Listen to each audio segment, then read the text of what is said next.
Most High is your rock. Don't treat him like a side piece. Come in this truth plan and treat you like a side piece. He's the God of mercy and wrath. So do you want to fly or do you keep the Bible on cop? The Most High is my rock. TK. Rock. The Most High is my rock. The Most High is my rock. The Most High is my rock. In the name of Messiah, the Most High is my rock. The Most High is my rock. The Most High is my rock. Yeah. The Most High is my rock. I keep my Bible on cop. The Most High is my rock. No time for cupcake and the cutling. Hit the streets and start cutting. The Israelites are bubbling. The Israelites are coming. I don't celebrate Thanksgiving. You can keep the stuffing. It's pagan, disdain, it's vain, it's nothing. The European Union about to hit the button. And I feel sorry for you if you think the Lord is bluffing. That's why I hit the booth and I tell the truth. Are you fishing with the truth? Homie, where's your fruit? If the Most High is your rock, don't treat him like a side piece. Come in this truth plan and treat you like a side piece. He's the God of mercy and wrath. So do you want to fly or do you keep the Bible on cop? The Most High is my rock. TK. Shalom, Israel. Shalom. And welcome to the Israelite School of Biblical History and Practical Knowledge. We are currently not at the school due to the lockdown, but Texas is about to reopen in certain aspects of Texas, so we will be getting back to the school very shortly. And that school location is 8524 South Braidwood Boulevard, Houston, Texas 77071. We also have classes out in Virginia, and it should be up there on the screen. We got classes out in San Antonio, and we have classes out in Albuquerque, New Mexico. And all those locations should be posted there on the screen. Also, for right now, Israelware is not accepting orders due to they're still getting together the garments from Passover. So those of you who order garments, trust and believe that you will get your garments. It's on the way. Sisters are working diligently on getting those ready for you. We also have the blog talk with the brother Mashaba and Tazapah and other priests that slide through. You can find that at blogtalkradio.com/Mashaba, and that's every Tuesday and Thursday. It's here in Houston or Central Standard Time. It starts at 10 o'clock, and so New York it'd be like 11, and then West Coast Standard Time it'd be 9 o'clock. So look out for that. Very good classes, very good, very informative classes. Something good to just get your day started off right. You know, keep you engaged in the Word. If you need to reach a priest, you can reach Priest Kazakia at 281-707-2737. Or you can reach Priest Quatazat, which is here on my left, at 303-557-8979. And please, text only during class. We also have a business. Even though they're starting to open up aspects of Texas and other states, our locations are still not up. So please support the business. If you like smelling good, you can hit us up at Sweet Ambiance. The flyers there, the posters there on the screen. Sweet Ambiance. You can order your aromatherapeutic fragrances or your body oil to keep you smelling good. And you know the oils last a lot longer than any cologne or perfume that you could ever purchase. For any donations, you can drop that into the Wells Fargo account. It should be posted there on the screen. Or you can drop it into the Google Wallet. The Google Wallet is isbhpk@gmail.com. If you want to send any books, pens, papers, apocryphas, candles, if you want to send some coals for so we can burn in frankincense and myrrh, if you want to send frankincense and myrrh, if you got a computer that you're not using and you want to send it to help us out, or if you got a vehicle that you want to donate to the school, or if you want to donate anything that you feel that would help support the edification of your people, you can send that to. You can actually hit up Quatazop and send that. Find out where you can send that to, because the school address is not a good address right now to send it. So hit up Quatazop and he'll let you know where you can send those items to. As far as announcements, that's it for now. We're gonna start off with the Sabbath. And also, don't forget about the Hidden Truth Bible Show. Subscribe to the Hidden Truth Bible Show. Israelite Media Corp, 5 Minutes of Wisdom, and ISBHBK Houston and ISBHBK Virginia, ISBHBK San Antonio as well, and ISBHBK ABQ. Con. So we're gonna start the Sabbath morning prayers. You know, you just. I'm not him upon you, I put out. Right in face of us. So he's this way. Yeah, on the screen.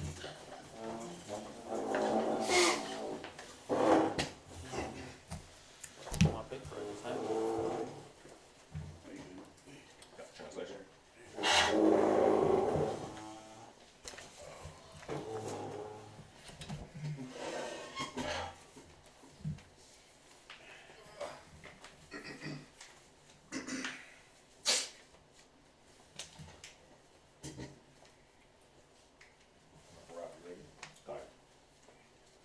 Barakatah Yahweh. Barakatah Yahweh. Bahashem Yahweh Shai. Bahashem Yahweh Shai. Ahawa. Ahawa. Batamanawa. Award. Award. Zayawam. Zayawam. The The water. water. Aman. Aman. And it's bless you, Yahweh, in the name of Yahweh Shai, that gives to us the light this day. Thanks, so be it. The light is the light of the candles. It represents the enlightenment, the wisdom, and knowledge that the Most High gives to us through His word.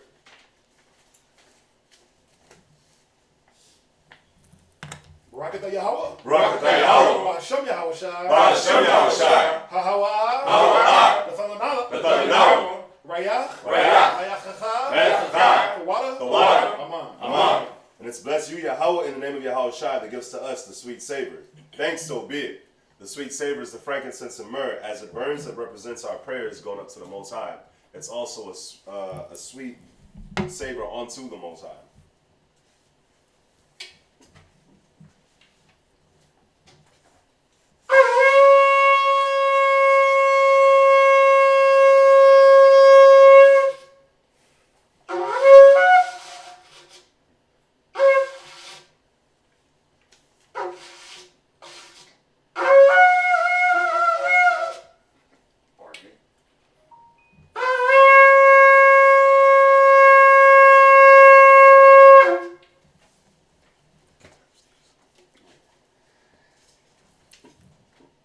Barakatah Yahweh. Barakatah Yahweh. Bahashem Yahweh Shai. Bahashem Yahweh Shai. Ahawa. Batamanawa. Ashabath. Ashabath. Ashalom. Ashalom. The water. The water. Aman. Aman. And it's bless you, Yahweh, in the name of Yahweh Shai, that gives to us the Sabbath and peace. Thanks, so be it. Psalms 121. Aina Shai. Aina Shai. Ayam Yam Yah. Ayam Yah.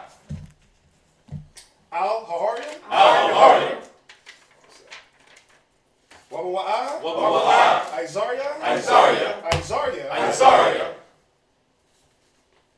Wabawa'a. Wabawa'a. Ma Yahweh. Ma Yahweh. Sha'aisha. Sha'aisha. Shemayim. Shemayim. Wa'aratazah. Wa'aratazah. La'ah. La'ah. Yanathan. Yanathan. Lamawat. Lamawat. Regalia. Regalia. Yala'ah. Yala'ah. Nawam. Nawam. Shashawamar. Shashawamar. Yasha'ala. Yasha'ala. Yahweh. Yahweh. Shamaria. Shamaria. Yahweh. Yahweh. Tazalia. Tazalia. Al. Al. Yam Yam Yah. Yam Yam Yah. Yad. Yad. Hashamash. Hashamash. Yala'ah. Yala'ah. Hakaya. Hakaya. Bayawam. Bayawam. Wala'ah. Wala'ah. Halabana. Halabana. Balayala. Balayala. Yahweh. Yahweh. Yashamaria. Yashamaria. Makal Rai. Makal Rai. Shamar. Yashamar. Pasha. Pasha. Yahweh. Yahweh. Yashamar. Yashamar. Hawalakia. Hawalakia. Wawaaya. Wawaaya. Ma'aitan. Ma'aitan. Wa'ai. Wa'ai. Iwalam. Iwalam. Amen. This is Psalm chapter 121. And it says, I will lift up mine eyes unto the hills, from whence cometh my help. My help cometh from Yahweh, which made heaven and earth. He will not suffer thy foot to be moved. He that keepeth thee will not slumber. Behold, he that keepeth Yashar'Allah shall neither slumber nor sleep. Yahweh is thy keeper. Yahweh is thy shade upon thy right hand. The sun shall not smite thee by day, nor the moon by night. Yahweh shall preserve thee from all evil. He shall preserve thy soul. Yahweh shall preserve thy going out and thy coming in, from this time forth and even forevermore. By Hashem Yahushai. Shema Yasha'Allah. Shema Yasha'Allah. Yahweh Allah Hayanawa. Yahweh Allah Hayanawa. Yahweh Achad. Yahweh Achad. Shema Yasha'Allah. Shema Yasha'Allah. Yahweh Allah Hayanawa. Yahweh Allah Hayanawa. Yahweh Achad. Yahweh Achad. Shema Yasha'Allah. Shema Yasha'Allah. Yahweh Allah Hayanawa. Yahweh Allah Hayanawa. Yahweh Achad. Yahweh Achad. And it's here, O Yashar'Allah, Yahweh, our power is one.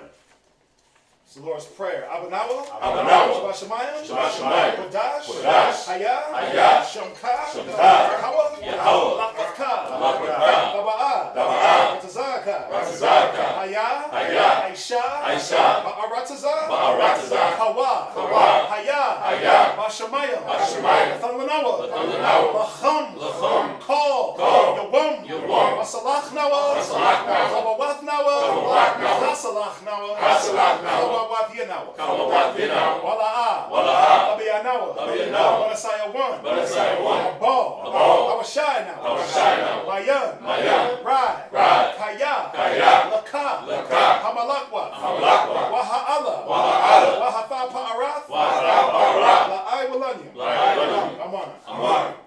It's Matthew chapter 6 and verse 9. After this manner therefore pray ye, Our Father which art in heaven, hallowed be thy name, thy kingdom come, thy will be done, in earth as it is in heaven. Give us this day our daily bread, and forgive us our debts as we forgive our debtors. And lead us not into temptation, but deliver us from evil. For thine is the kingdom, and the power, and the glory, forever. Amen. Aman. Aman. Ha. Ha. Aishara. Aishara. Matazawa. Matazawa. Which is the Ten Commandments. Number 1. La'a. La'a. Yahaya. Yahaya. Laka. Laka. Alahayim. Alahayim. Aharyim. Aharyim. Alpanya. Alpanya. Thou shalt have no other powers before me. La'a. La'a. La'aina. La'aina. Laka. Laka. Lasol. Lasol. Wala'a. Wala'a. La'aibadam. La'aibadam. Thou shalt not make unto thee any graven image. La'a. La'a. Dalakwak'ath. Dalakwak'ath. Sham. Sham. Yahweh. Yahweh. Mashawa. Mashawa. Thou shalt not take the name of Yahweh thy power in vain. Zakar. Zakar. Ayawam. Ayawam.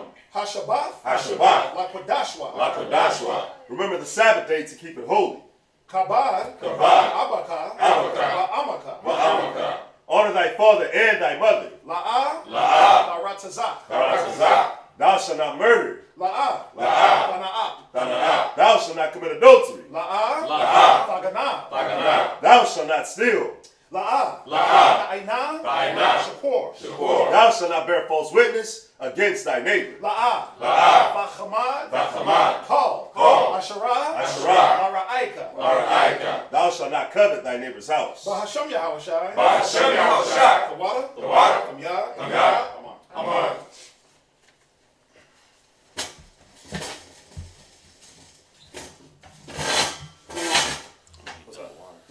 You know me saying shopping seems to be seated. Oh, you're shopping, which means you see. Slack, y'all, slack. Got some slack in there. How's everybody feel? Wow. Alright, so I know y'all been watching the news. They about to reopen the great state of Texas, right? The 11th largest economy in the world. No, not part of it. They're trying to get everything open by the 1st. So they open up the parks on Monday. Then they're gonna open up non-essential businesses they're gonna do it in stages. So basically, what I'm trying to say is we'll be back in the school by the 1st, which is fine by me, right? Back to the regular schedule. Back to the grind, the work, right? Con? Con. I don't like that. You think open the mall? Yeah, they'll probably open the malls up. I'm pretty sure that'll be one of the last things because you already know as soon as they open that mall up, everybody's gonna be up in there, spreading their germs. Con. So they'll probably open that. That'll probably be one of the later things. It's funny, the mall was the first thing to go. Before even they announced the lockdown, people just stopped going. They stopped going since the 15th of March. Yeah. So the mall was the first thing to get hit, and then, you know, after they announced the little lockdown, that's, you know, obviously everything else shut down. So it'll probably be one of the last things to get back, but we'll be back up in there. We will be back up in there, so, you know, hey, I think it's kind of early for what they're talking about as far as all the sickness that's still going around, so they say, but they gotta see, they put money over lives, right? They put money over people's well-being, so they're gonna have to deal with that consequence, not us. You know what I mean? So stay diligent. Start prepping your minds from now. All right, brothers. Yep, get your mind right. It's time. Yahweh Shai didn't come. we still got work to do. Con. Huh? Yeah. Oh yeah. This is just we went over it. We go over it. This is the beginning of sorrows. So Sanctify thyself yeah. for tomorrow. Yep. Get your mind right. Get your mind right. Because yeah, you know it's you know it's gonna be grind time again. So right. So it is the Shabbat. So we're gonna go over this reading. Now last week's reading. Was it last week?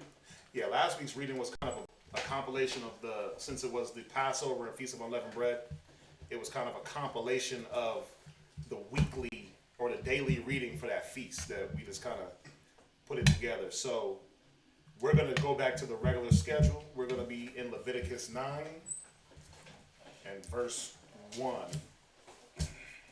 Leviticus chapter 9 and verse 1. So let's salute up the first reader. For those of you online that are new, I'll explain it. The reading is broken up into 7 portions. Hey, that fireworks bad. It's the flame though. Yeah, once it goes out, then we'll be fine.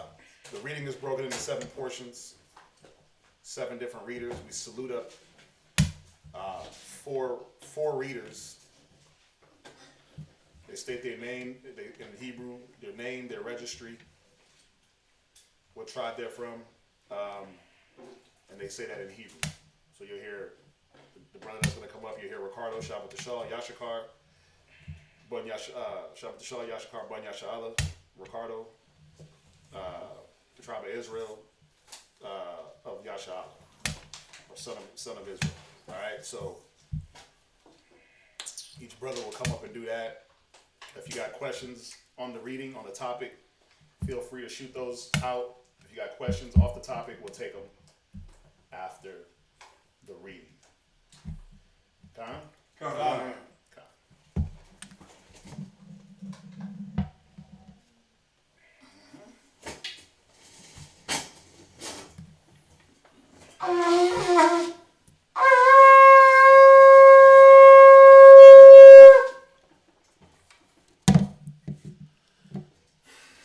Ricardo, Shabbat Tashal, Yashakar, Ban Yasha'Allah.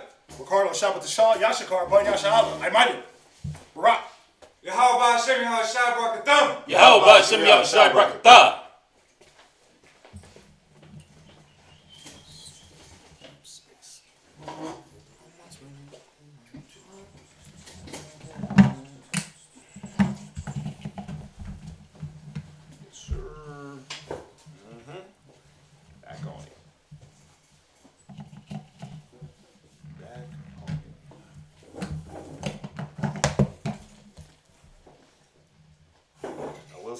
been an interesting month and a half. What has it been, a month and a half?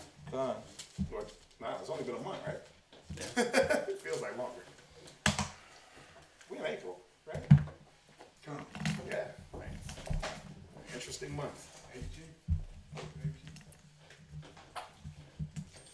Oh, today's the 18th? Oh, my watch is wrong. Nice. Yeah, it's been an interesting month, to say the least.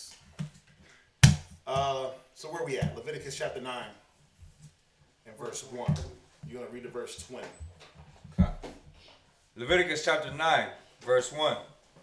And it came to pass on the 8th day that Moses called Aaron and his sons and the elders of Israel.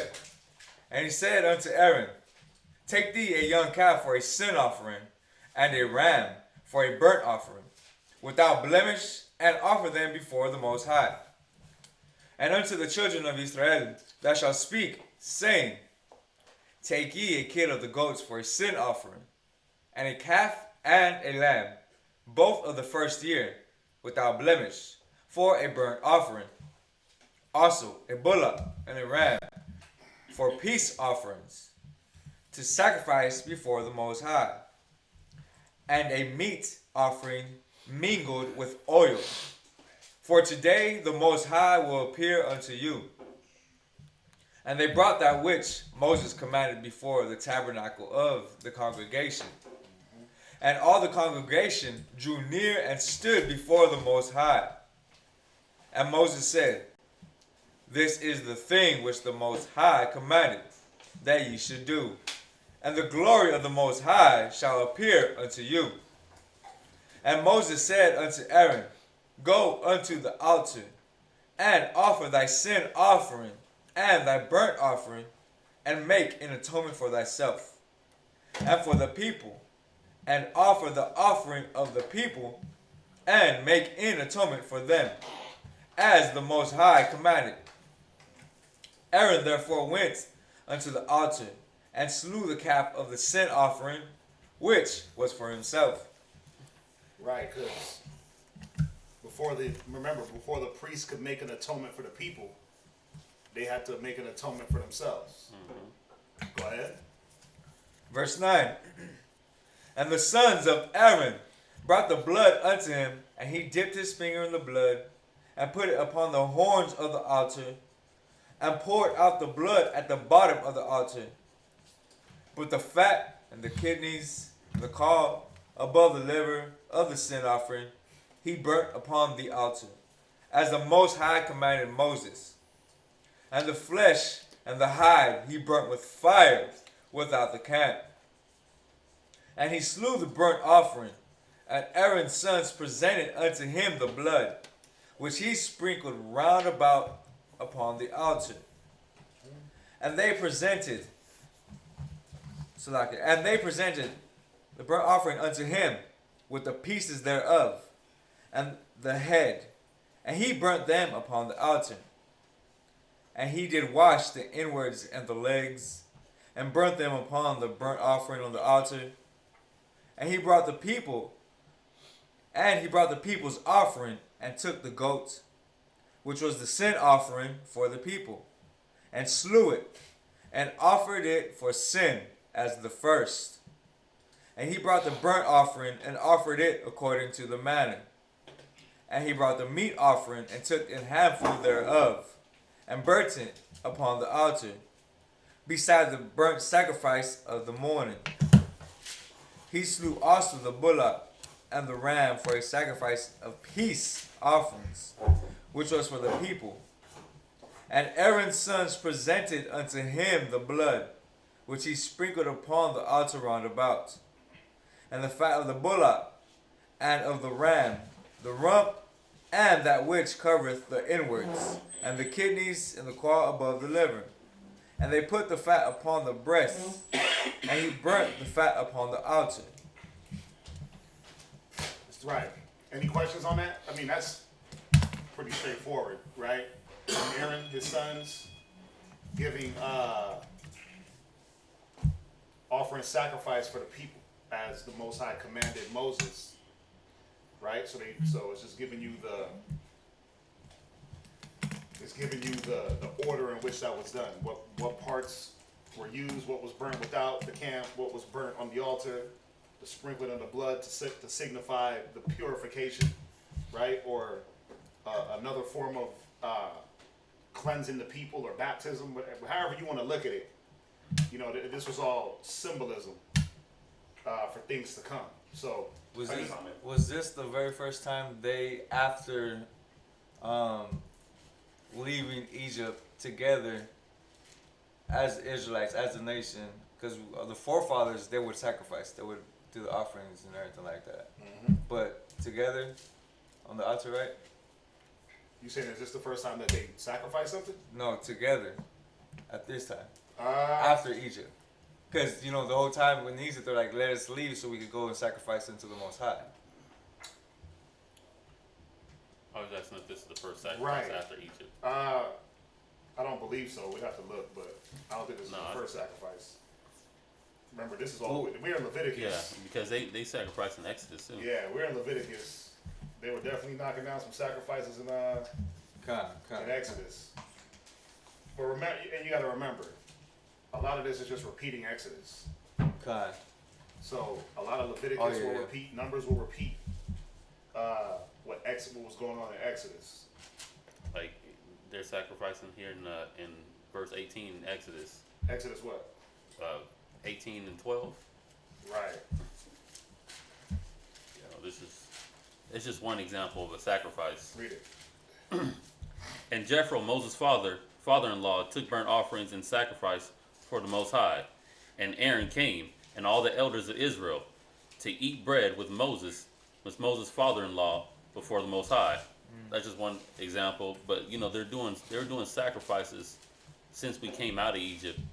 Like right here in Leviticus isn't the first time that we started doing sacrifices. We didn't do like how the scripture says not to do. Don't put off from day to day. So we got out. We started establishing things, and we put up our sacrifices. And you know, like while we were moving around in the wilderness, we were always breaking down and building up, breaking down the altars and moving around, break down, build up, break down, build up. So we definitely were doing sacrifices before this. But you were saying, was this the first one that we all did together? We just gotta look. I mean, we were sacrificing, but as far as like, because even that one that he read in Exodus, that was Moses, the elders, and Jethro. What's that? I was gonna say this one specifically is when you read it, it's for Aaron and his sons. Which one are you talking about? This one, verse 9. Which one? In I'm Leviticus? talking about all. Damn near all. In Leviticus or? Leviticus 9 Yeah. and 9. It's talking about right. So it's not like it's like the whole nation. Right. This was Aaron and his sons sanctifying themselves to be able to offer for the nation. Right. So they had to do that. The priests had to do that. They had to do that at least once a year. Remember when you read in Hebrews, it said that they went once a year into the tabernacle to offer sins for the people. So they had to do that before they could do anything. They had to make sure that they offer for their sins. As the high priest, correct? Yeah. Because They had to go into the Holy of Holies and offer sacrifice for themselves. Right? You read that in Hebrews. I remember we're reading in Exodus when where the Most High is telling everybody to come with a willing heart. And everybody from the sisters to the brothers making sewing and building and so on and so forth. And especially like in the beginning of it is like we'll start establishing the garments for these high priests for Aaron and his sons. Right. So this instance right here in Exodus that we just read, going back to the question, is like, okay, so this is the very first instance. Them as a high priest starting and commencing on the priestly duties for Israel. No, this ain't the very first instance, no. Oh, okay. No. But where's that one that I was saying? Is it in 10? It says for, is it, witness for the covenant? No, I don't think it's in 10. Hold on, let me find it. And one of the reasons I'm asking these questions is because, okay, I'm reading this, or we'll read the scriptures, and I know prior to being in this setting with this school and everything like that, when I would read something, I'm like, okay, I'm reading something, but I don't understand what it is. Oh, I'm reading them burning offerings and stuff like that, but oh, we're not doing offerings right now. So what exactly am I reading right now? What do you mean when I wait? Say that one more time. So okay, before this intense and powerful truth of the truth that it is that we're in as Israelites, you know, reading it as a Christian mindset or reading it as a cholo, you know what I'm saying, in jail or something. Oh, we're burning some offerings, some fat. What does that mean? I'm gonna be in a cell or something and burn something up. I know how to burn something up. Dang, you know what I mean? Well, remember, without making it long, we're the sacrifice now. Romans 12:1 tells us to make ourselves a living sacrifice. So we know we don't got to go burn no fat of animals, right? Slaughter bullocks. Slaughter bullocks, turtle doves. We know we don't have to do that.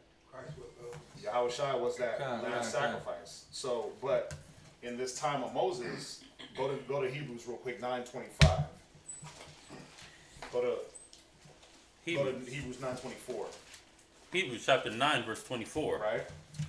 For Christ is not entered into the holy place made with hands. Go ahead.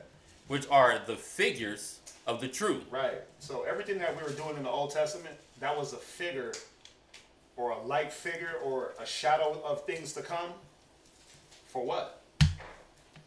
And I like it because the reading is going to go into it later on, but that was a shadow of the new covenant, if you want to use that terminology.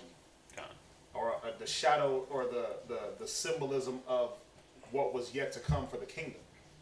Go ahead. But unto heaven itself. Right.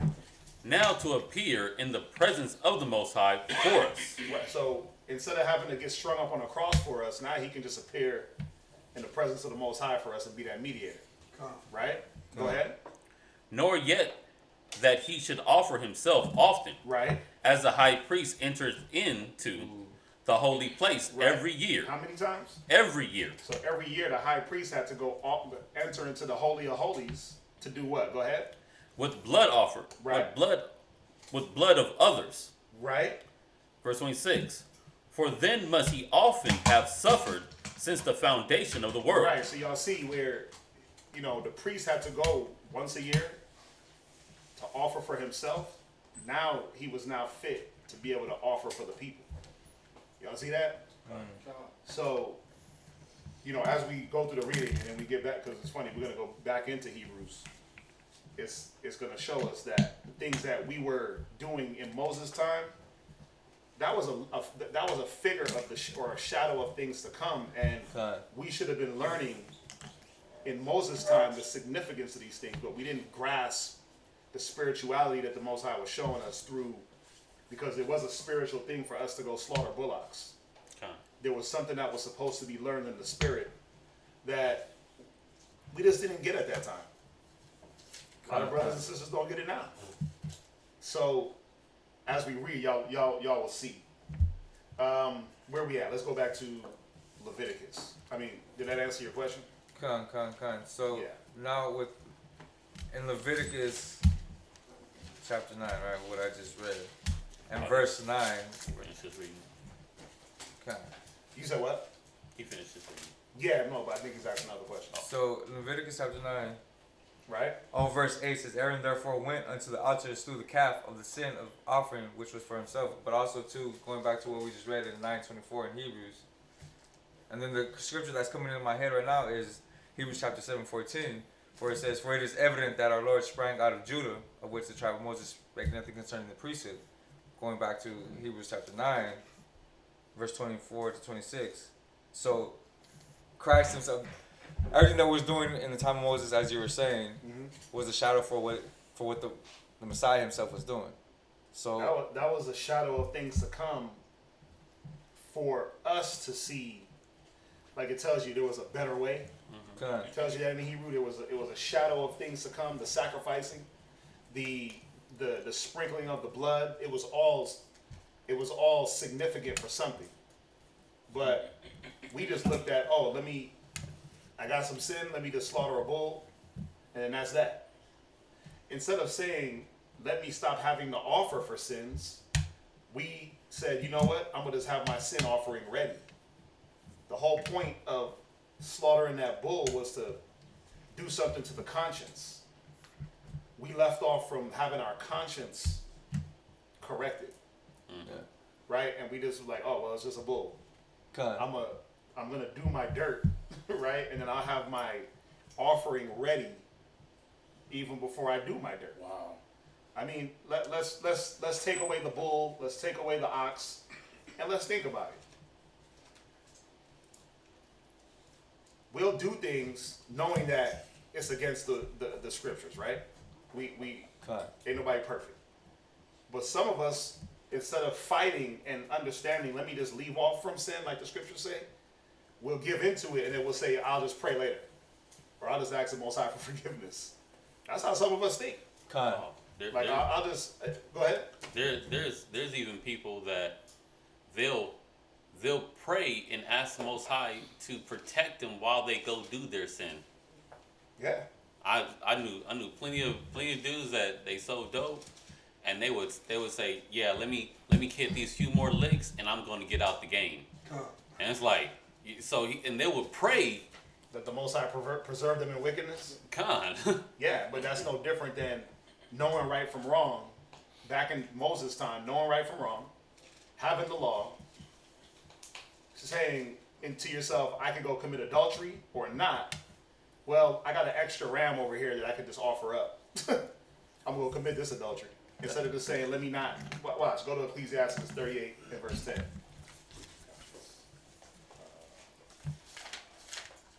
Ecclesiasticus chapter 38, verse 10. Go ahead. Ecclesiasticus chapter 38 and verse 10. Right? Leave off from sin. He said, do what? Leave off from sin. See, our people didn't want to leave off from sin. We wanted to hold the grudges. We wanted to be hateful. We wanted to be negative. We wanted to murmur, right? And that's just things that we're like, oh, that's small things, right? Those are small things. Those are things in my own spirit that nobody can see. But we still did it. And then that led to bigger things. So he said, leave off from sin. Go ahead. And order thine house slack, and order thine hands aright. Right? And order, see, the hands are symbolism for what? The works that you're doing, right? Right. Order your hands aright. Put your hands to the right work. Go ahead. And cleanse thy heart. Wait, and cleanse thy what? And cleanse thy Thy heart. body? Thy heart Your mind, your conscience. Go ahead. from all wickedness. Go ahead. Verse 11. Right, that is that it? Yes, sir. Right. Go to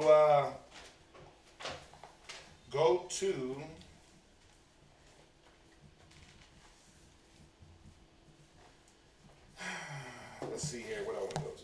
Watch, go to let's see. Go to Hebrews 9 and verse 9.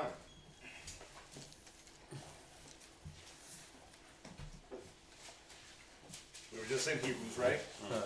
Right, watch this. Go to Hebrews 9 and 9. Hebrews chapter 9, verse 9, Go ahead. which was a figure for the time then present.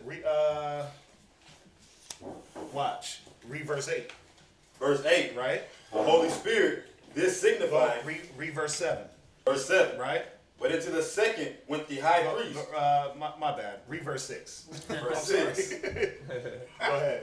Now when these things were thus ordained, Uh-huh. the priest went always. What things were ordained? The things, it's talking about the things of Moses. When they were ordained from the Most High and given to Moses, Con. then Moses handed down to Aaron. The priest did what? Go ahead. The priest went always into the first tabernacle, Right. accomplishing the service of the Most High. Right. Go ahead. But into the second went the high priest alone once every year. Right. So it's going right back into what Aaron and his sons had to do. Before they could do anything, they had to offer for themselves once a year. Con. Then they would do the daily sacrifices for the people. Go ahead. Not without blood, Right. which he offered for himself. Like when it said in 9, they went with the blood of others. Con. Right. They slew the sin offering, which was for himself. Con. In Leviticus 9 and 9. Go ahead. And for the errors of the other people. Right. The Holy Spirit, this signifying, The Holy Spirit signifying. This was a signification of something else. Go ahead. That the way into the holiest of all Right. was not yet made manifest. Right. So what is it showing us? That if the priest went into the Holy of Holies, and only the high priest went to the Holy of Holies, and no one else could go, and they went and they sacrificed for themselves. The scriptures is telling us here in the New Testament that that wasn't even the way to the holiest of the holies, because it wasn't about how much blood you was trying to shed. It wasn't about how many bullocks you sprinkled and killed. That didn't mean nothing to the Most High. That was just that was a tool and a method to be able to get us to see something on the other side of the coin. Go ahead, and which was, read on. While as the first tabernacle was yet standing, Right. which was a figure for the time then present. See, all these things were a figure for the time, for the present. Just like how we got to sit here for the time and for the present and teach. And brother, don't break the law, and don't commit adultery, and don't do this. This is for this time. Yeah. It's going to come a time, and it's part of the reading, Jeremiah 31 and 31, Hebrews 8:13, where it said the law is going to be in our inward parts. Go ahead. In which were offered both gifts and sacrifices. Right? So that time it was about gifts and sacrifices. That's how you showed your piousness, being pious to the Most High, being obedient. But that backfired in a way where it was no longer about our obedience. It was just about, now I got the sacrifice on hand. I don't see why not to do the sin. I don't see the importance of leaving off from sin when I could just slaughter a bull, or throw up a few turtle doves, or bring a few hens of wine and an ofer of this and some gold, and I could just bring sacrifices for my faults. You know what's crazy about it is, what's crazy about it is you have scripture in Psalms, right? I have that. Oh, man, that's what Oh, you there? there for. There he is, swordsmith. Yeah. Psalm chapter 51, verse 16. Go ahead. Right. For thou desirest not He sacrifice. does what? For thou desirest not sacrifice. Yeah, but does he? But let's not get it twisted. The Most High does desire a sacrifice. Now you just don't have to run up on the altar, sprinkle blood. He desires your willing commitment to Him. Go ahead. He desires you to give up. Like, remember, Yahweh Shai said it the best. He said, "I lay down my life that no man take it from me." He said, "The Father loves me because I lay down my life that no man can take it. I lay it down that I can take it back again." Go ahead. Right? He that seek to save his life shall lose it. So there is a sacrifice. Let's not think that the Most High don't require a sacrifice at all. Yeah. But there was a certain sacrifice that was no longer needed. Go ahead. Else would I give it. See, this is David, right? David's like, bro, if it was about sacrifices, I got all the bull. I got all the rams. He was king. Go ahead. What's up? Nah, that's where I was gonna get to, right? Right. Because if you think about it, the Most High don't want it. He don't want that sacrifice of the animals, right? But He wants that broken mind, that contrite spirit. Because the Most High, you got a scripture where the Most High says, He knows His thoughts towards us, thoughts of peace and happiness and joy. Right? Jeremiah, that's my So, favorite. When you think about it, My favorite scripture. when you think about it, if we lived accordingly, without messing up and just bringing these sacrifices every time we sin, if we just did what we were told, we would literally, it would have literally been like heaven on earth. Yeah. That's why, like, when we make it to heaven now, the scripture says that the law is going to be written in our inward parts. Yep. Because we just going to naturally do it. But it's the same back then. Like, that was what the Most High was trying to get us to do with the law. Was if you just naturally do it, things will flow perfect. Flow right into place. Yeah. But see, we naturally did do it to a fault. Watch. When we read through the reading, y'all gonna be like, oh, okay. When we get into that Hebrews, where he said he found a fault with them, it's like, what was the fault? Watch. Finish where you at in Psalms and then jump back to Hebrews. All right. Thou delightest not in burnt offering. Go ahead. Verse 17. The sacrifices of the Most High. Right? So there is a sacrifice. Is what? Are a broken spirit. See, that broken spirit, meaning that it's no longer about me, my aspirations, my dreams, outside of what the Most High's will is. You can have dreams and aspirations in the wisdom, in the truth. But they got to align with the will of the Most High. Like, some brothers be in the truth and their dreams and aspirations to have 30 ribs. Is that according to the will of the Most High? Nah, some brothers' dreams and aspirations to just gather knowledge, and then that's it. Is that the will of the Most High? No. How do we know? Peter, if you love me, feed my sheep. Right? So we know that your aspirations have to be lined up with the will of the Most High, and that's part of the sacrifice. Giving yourself up, giving up what you wanted, let me say it like this, giving up what we've been programmed to think is life. Which is all the things they do out in the world. We've been programmed to think that it's just about me, myself, my family, a job, a white picket fence, a dog, 2.5 kids, and then that's life. You pay taxes, you die, and then that's it. We know that there's so much more, right? That what you do in this life is going to determine the next. It's going to determine that spiritual life, right? So the sacrifice is supposed to be here to be able to get. Remember, the wicked, they're like, we ain't got to sacrifice because there is no life after death, right? So they're like, oh, we just going, like it says in Wisdom of Solomon, we just going to live voluptuously. We're going to just sow our seeds, right? We're just going to be tossing it up in the air, drinking it up, eating it up. But we understand that what we do here determines what happens to us in the spirit. Yeah. So the sacrifice is what? Not succumbing to what the world wants you to be. The sacrifice is giving up the thought process of the world and performing the will of the Most High willingly, with a clean heart, with a clean mind, with clean hands, as clean as possible. Right? Yes, sir. And understanding the significance of why.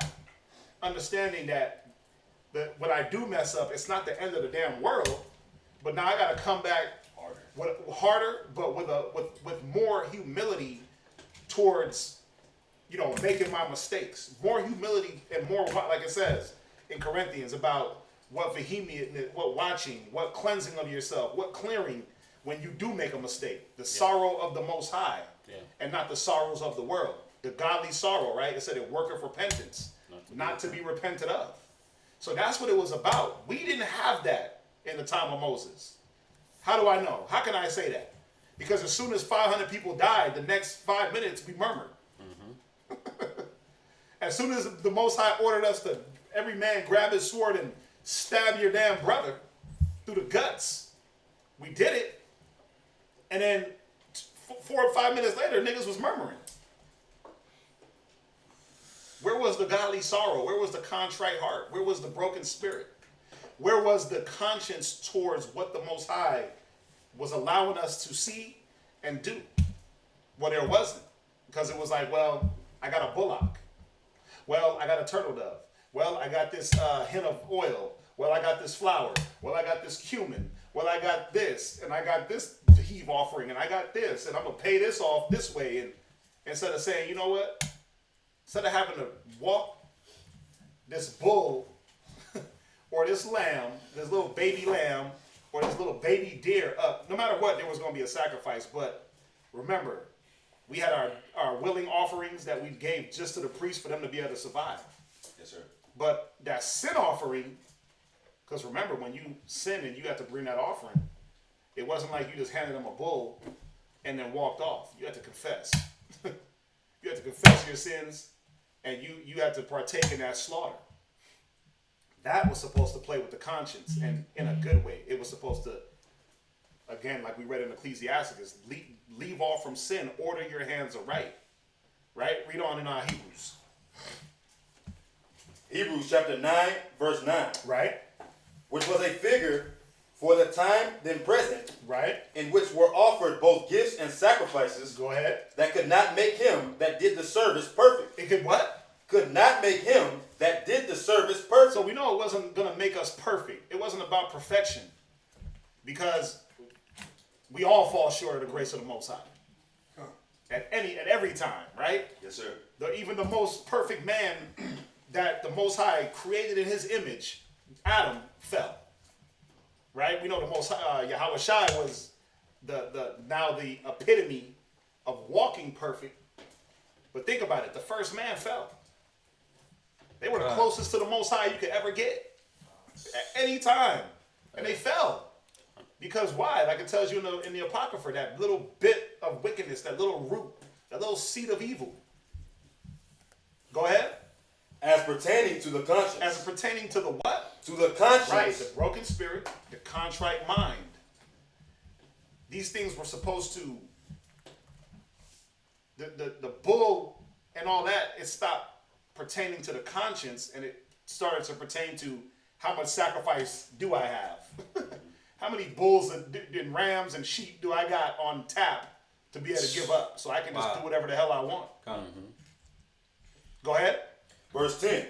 Which stood only in meats and drinks. Right. And diverse washings. Right. See, you see that? Diverse washings. Like, let me sprinkle the blood, boom, on the ear, and let me rub the tip of the horn, and give me your pinky toe, and give me your middle finger, and let me sprinkle blood on your garment. Those diverse washings. Those were all symbolism, man. That was supposed to do something. Oh, I'm clear now. I'm clean now. But think about it. How could you be clean with blood on you? How can that really cleanse you? How could you be cleansed when Moses is sprinkling blood and touching the tip of your ear with bull's blood? That warm, smelly iron. Y'all ever smell blood? Like from an animal that's been just bled out? It stinks. It just smells like metal. You go into them slaughterhouses, man, and you just do that. You're like, oh, it smells like poop and blood. That animal craps itself when that neck is cut. And that blood oozes out and it's just steamy hot and thick. And the smell, and they just dip it, boom, here, look, boom, dip the finger, here, dip the ear. Right? What's the significance of that? Oh, let's sprinkle the garments with blood. Oh, let's sprinkle the vessels with blood. You see what I'm saying? How is that supposed to clean you up? Somebody, how is that supposed to clean you up? So we got to see the significance of, it ain't about how much sacrifice you can give on a carnal level. How much are you willing to give your spirit to the word? Because it ain't to me. I don't want your spirit. I don't want nobody's soul up in here. But the Most High requires a sacrifice. Go to, what's that? I don't know if this at the top. That's why you put the worst of worship people over us to show us what not to be like. Well, say that. You said he puts the worst of the worst people. What do you mean? Oh, like Esau? Yeah. Yeah. Show us Well, what not to be like. remember, the scriptures say that we taught the heathen the evil. We taught them how to be wicked. But yes, he does put these nations over us to remind us, like, yo, this was y'all. Yeah. This how y'all rolled.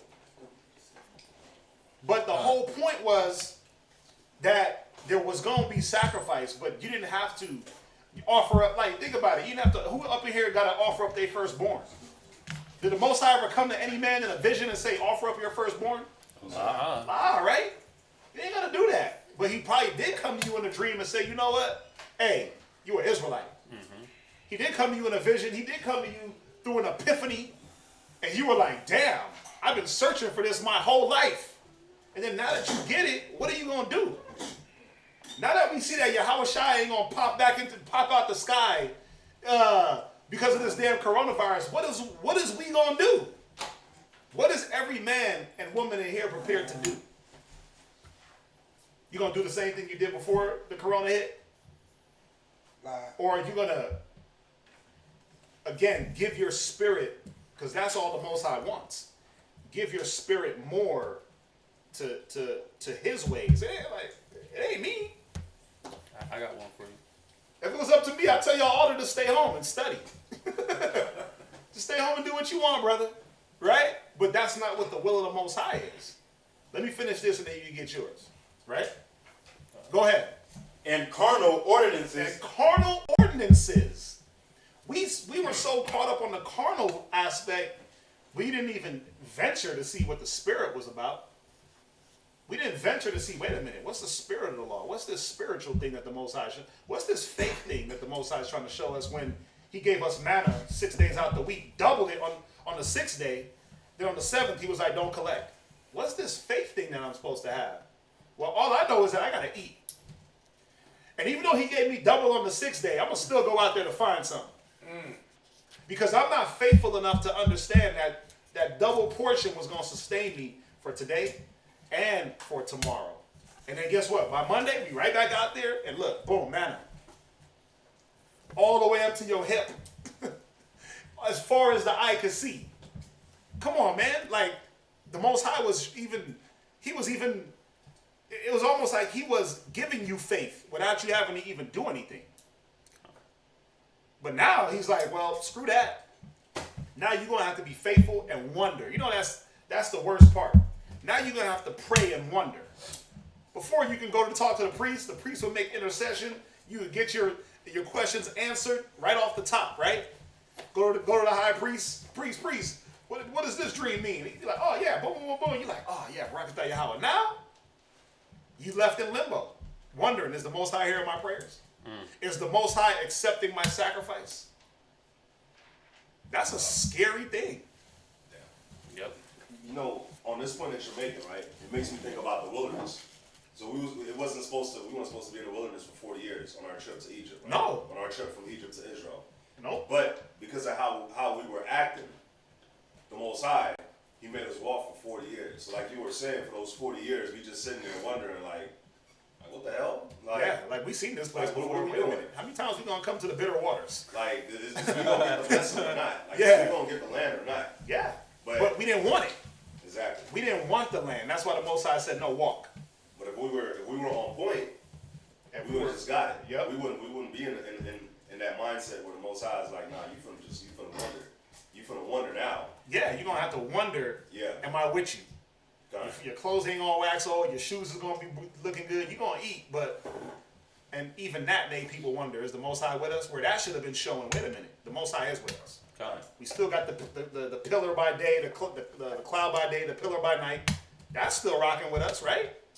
We got the Ark of the Covenant, the mercy seat, the tabernacle. We got all these things. But Israel was like, well, none of that matters. Read on. Imposed on them until the time of reformation. Go ahead. But Hamashiach being come in a high priest of good things to come. Of good things to come. Read on. By a greater and more perfect tabernacle. Right. Not made with hands. Right. That is to say, not of this building. Go ahead. Neither by the blood of goats. Neither by the what? The blood of goats. Read. And calves. Come on. But by his own blood. Right. He entered once into the holy place. Right. When he sacrificed, when he got up on that cross. Go ahead. Having obtained eternal redemption for us. Right. Go ahead. For if the blood of bulls and of goats. And the ashes of an heifer. Right, because remember the ashes of a heifer, we took the heifer, the skin, the dung, we burned it outside the camp to signify what? Who remembers? What was that about? Remember, that was a purification. That was a purification thing. Remember when somebody was unclean? You took the ashes of the bull and you put the ashes on them? How the hell could that clean you? You putting burnt poop and skin on a person, and that's supposed to signify cleanliness? Think about it. Think about it. How is that gonna clean you up? Right? Go ahead. Go ahead. Sprinkling the unclean. Right. Sanctify it to the purifying of the flesh. Right. How much more shall the blood? It said sprinkling the unclean. Read it again. Doing what? Sprinkling the unclean. Right. Sanctify it to the purifying of the flesh. Right. Go ahead. How much more shall the blood of Hamashiach, who through the eternal spirit. Right, because now we're supposed to be looking at the sacrifice of Yahweh Shai. God. And saying, damn, man. A man literally gave himself for me to be able to sin and be forgiven. So how about I just stop sinning? At least willingly. Like, remember, we ain't perfect. How about I just stop being lazy? How about if I just stop being slothful? How about if I just lock in? How about if I just submit? How about if I just be obedient? How about if I just be brotherly, sisterly?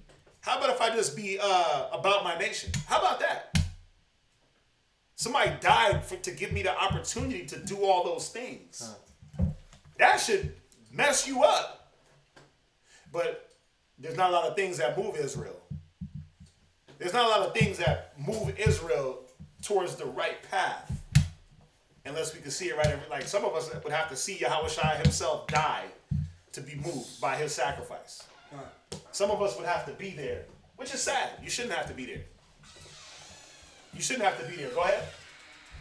offered himself without spot Right. to the Most High. Go ahead. Purge your conscience. He said do what? Purge your conscience. So how much more should the blood of Yahweh Shai purge your conscience? Remember, it's the way we're reading this. Watch. It says, for if the blood of bulls and goats and the ashes of a heifer sprinkling the unclean sanctifieth to the purifying of the flesh, how much more shall the blood of Yahweh Shai, who through the eternal Spirit offered himself without spot, purge your conscience from dead works, serving the living power? That's a question mark. Dang. How much more should that move you? If a heifer and skin and doo-doo cleaned you, how much more should the blood being spilled innocently have a play on your conscience, on your mind? That's a question mark. God. But we lost that. We lose that concept in our own egos, in our own self, in our own, I gotta do this, I gotta do that, I gotta take care of this, I gotta handle this. We lose that concept, man. We forget how significant that is.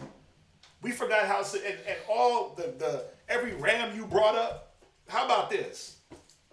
How about every lamb you brought up to Moses and Aaron was Yahweh Shai? How about every bull you brought up?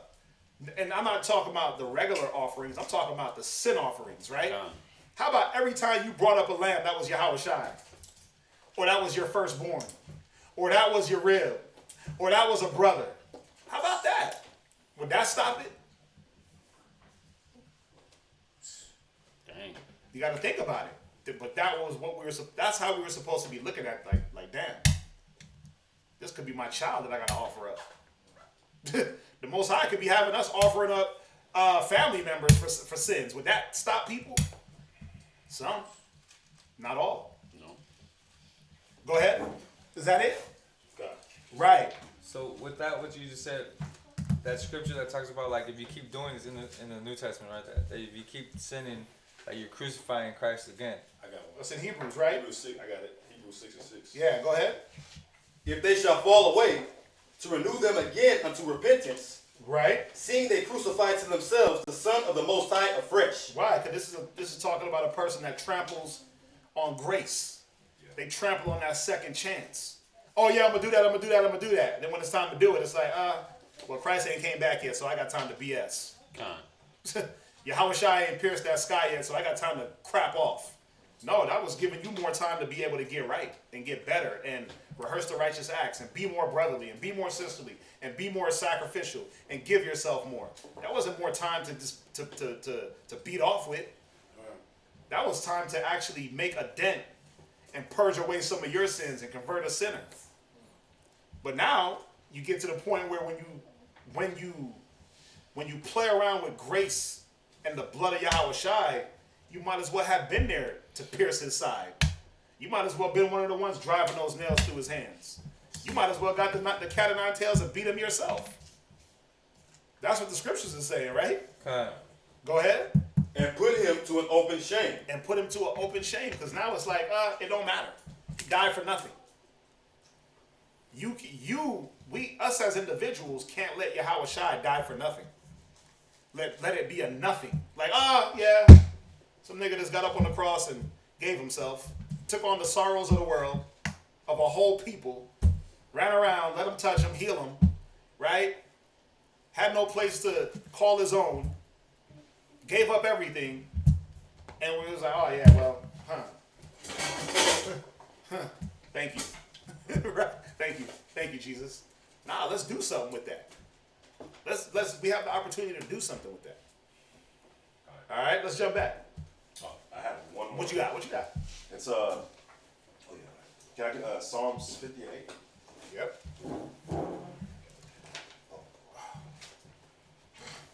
Because with this scripture right here, it used to when I first came into the truth and I had that young mindset, I used to wonder like, okay, so why does the Most High want to sacrifice? Why does the Most High want us to bring, you know what I'm saying, sacrifice an animal? Right. So read that. At that time, right? Nah, just like in general. Like this is me having like a young mind. You know what I'm saying? Oh, I see what you're saying. Yeah. Go ahead.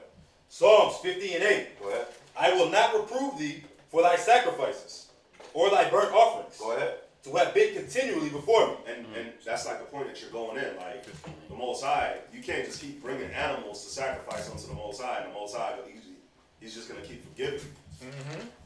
That's not what the Most High wants. He wants that conscience to be clear. Yeah. So even now, even in today's time, you can't just keep doing spite on Yahweh Shai's grace and crucifying him afresh, and just think that you're gonna make it out of it because of grace.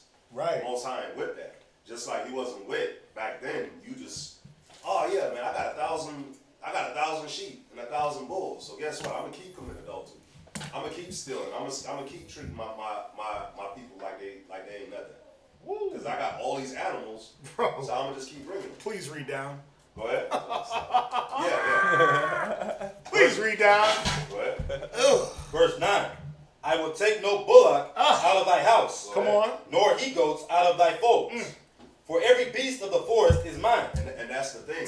Like, the Most High, when you really think about it, the Most High don't give a damn about your animals. Because they're his anyway. They're his.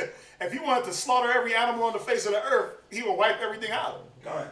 If he wanted to sacrifice, he just calls a forest fire. Oh my gosh, this is cold. And you just burn them up. Go ahead. Verse 10. Oh, verse 11. I'm sorry, verse 10. Oh, verse 10. Yes, sir. Yeah, for every beast of the forest is mine, and the cattle upon 1,000 hills. Oh, go ahead. I know all the fowls of the mountains, and the wild beasts of the field are mine. Go ahead. He said, I know the fowls of the mountains. I created them.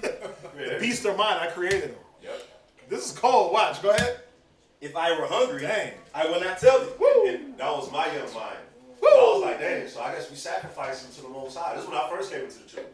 And I learned that we would sacrifice. I was like, dang, I guess back then, if I would have sacrificed the sheep, the Most High, he gets that sheep, and he gets to eat the sheep. That was just my young mind. I'm just confessing it. Right? No, You know what I'm saying? So right. it was Back like- in the day, right? Yeah, but I wonder, it makes me think, okay, so if my mind was like that, was that how our people's mind was back then? Oh, yeah. And is that why the Most High, you know what I'm saying, put it in the scriptures?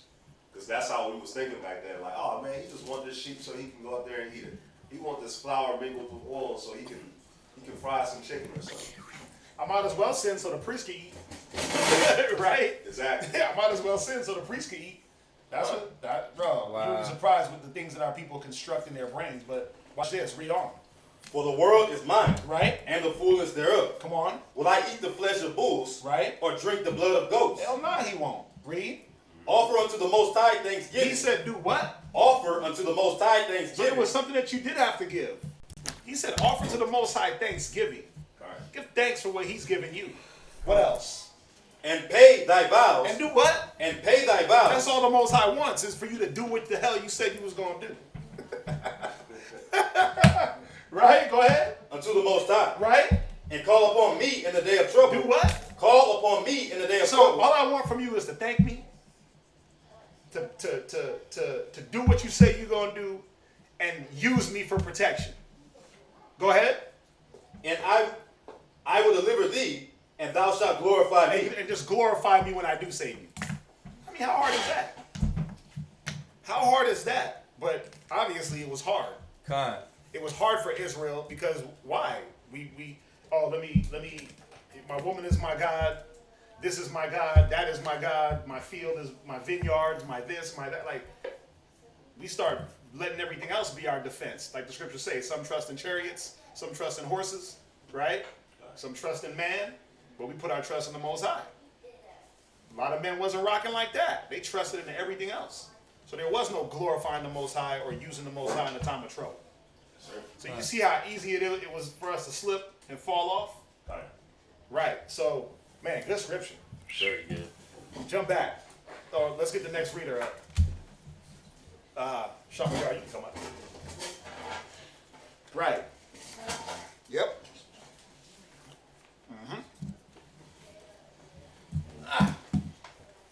No back support.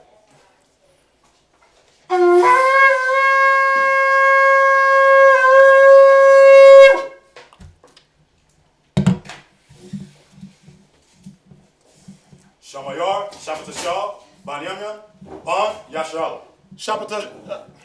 Shamayar, Shabbatashah, Banyamyan, Ban, Yasha'Allah. I might get. Right? Yahweh Shem Yahweh Shah Barakathum. Yahweh Shem Yahweh Shah Barakatah.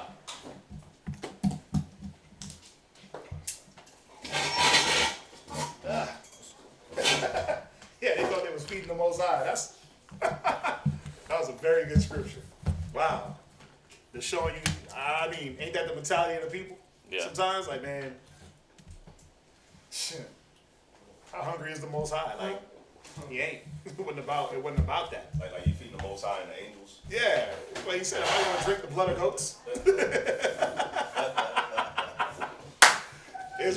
Israel's a hoot, man. But that's how the heathens thought about their deities. Yep. That they were actually feeding them their kids and Yep. and that they would come out and eat it. And like I remember different mythological tales how the people would have to try to keep some evil spirit from hitting the village, and so every year they'd have to go out and sacrifice their firstborn daughter to this thing that will come out and eat it. So You know, I like that you said that because it shows the mentality of how the nations, how they look at their God. Con. And that's not, the Most High don't want us to look at our God, and that's in the way they look at theirs pretty much. Exactly. In that common sense. Exactly. That fix it? Yep. Yeah, fire. It's all good. So where we at? Leviticus 9 and 21? Come. Yes, sir. Take her away, mate. Leviticus chapter 9, verse 21.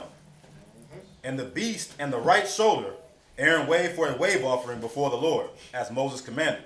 And Aaron lifted up his hand towards the people and blessed them, and came down from offering of the sin offering, and the burnt offering, and peace offerings. And Moses and Aaron went into the tabernacle of the congregation, and came out, and blessed the people. And the glory of the Lord appeared unto all the people.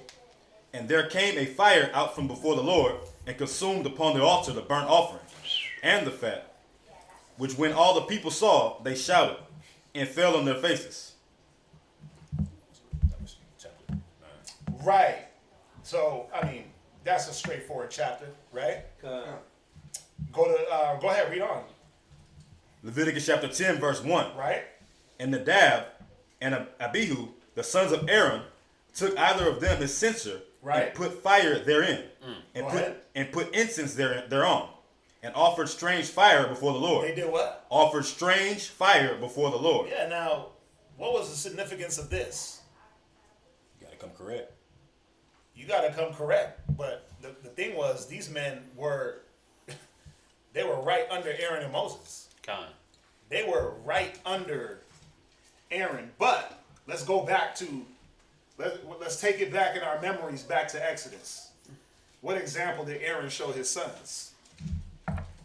Oh, we made a calf. Aaron, make us gods. We don't know what's up with Moses. Okay, well, every man break off an earring, a nose ring, and I'll make you a god. Damn. So Aaron showed his sons he showed them the evil lesson.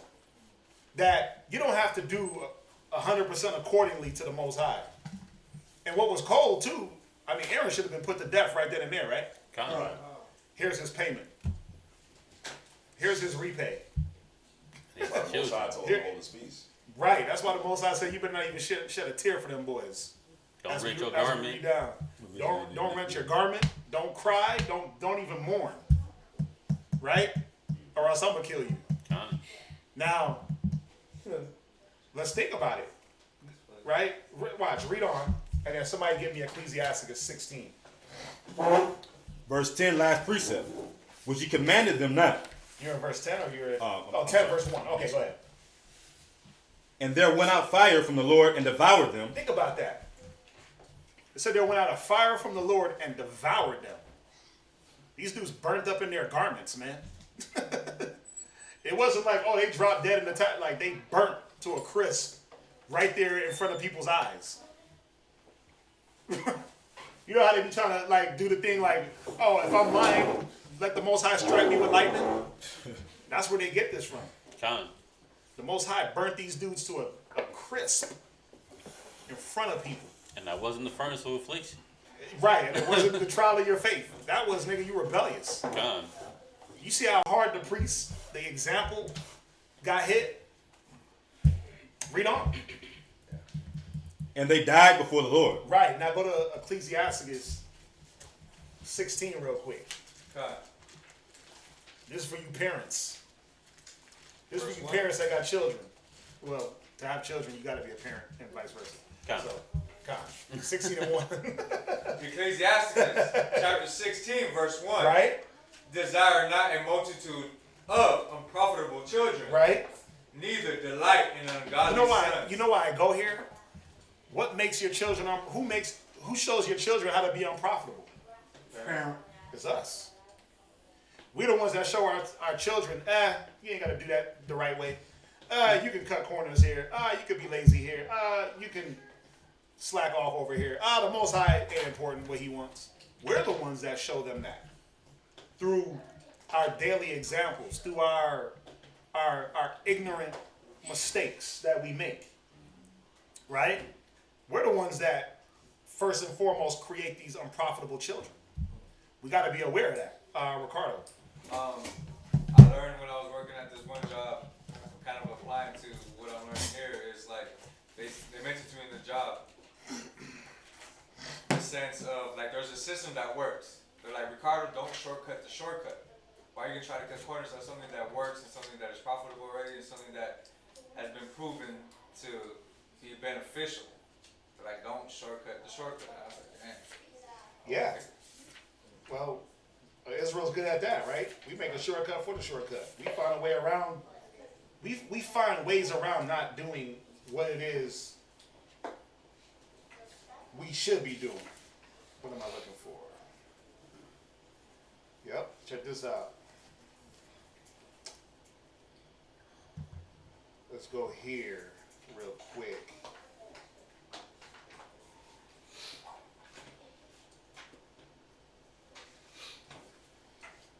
It's here in the Josephus. Manner of sacrifices. And the law requires.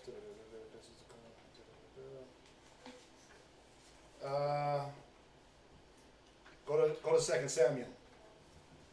Go to 1 Samuel 2 and verse 12. 1 Samuel 2 and verse 12. Right? And show you how the scriptures repeat themselves and how situations repeat themselves.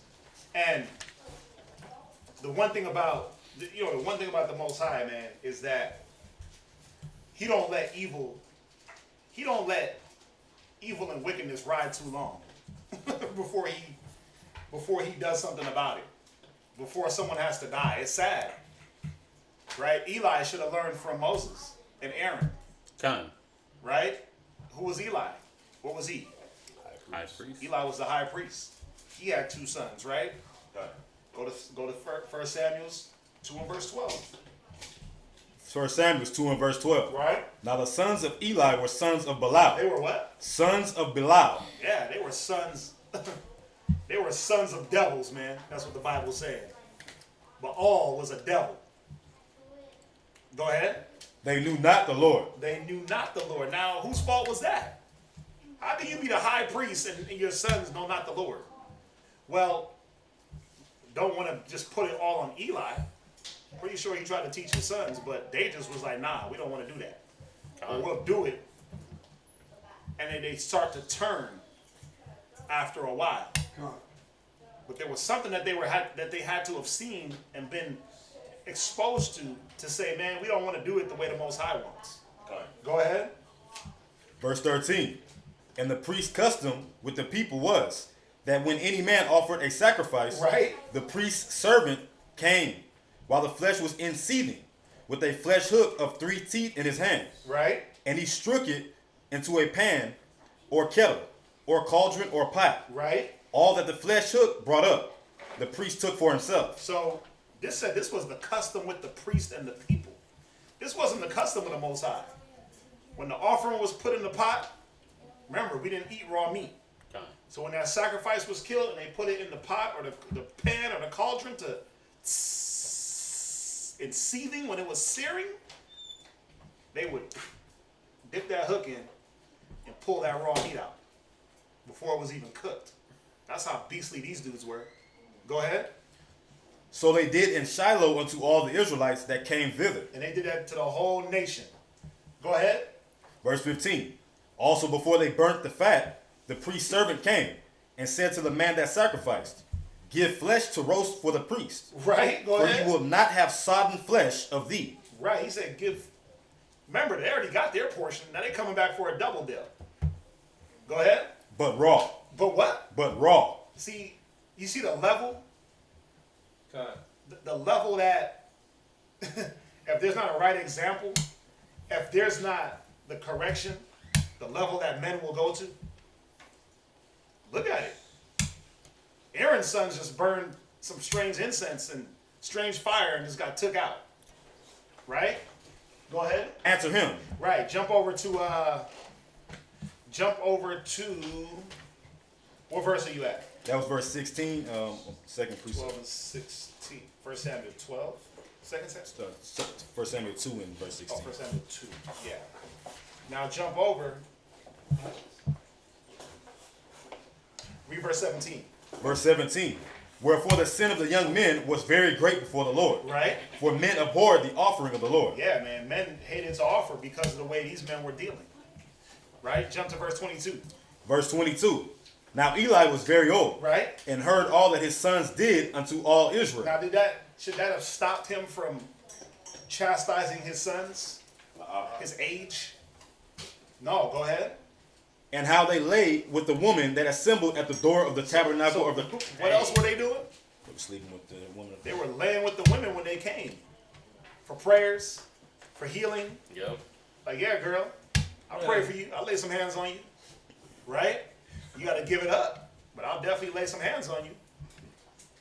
Now, I could imagine that the majority of these women were probably married. Go ahead. At the door of the tabernacle of the congregation. Uh-huh. Verse 23.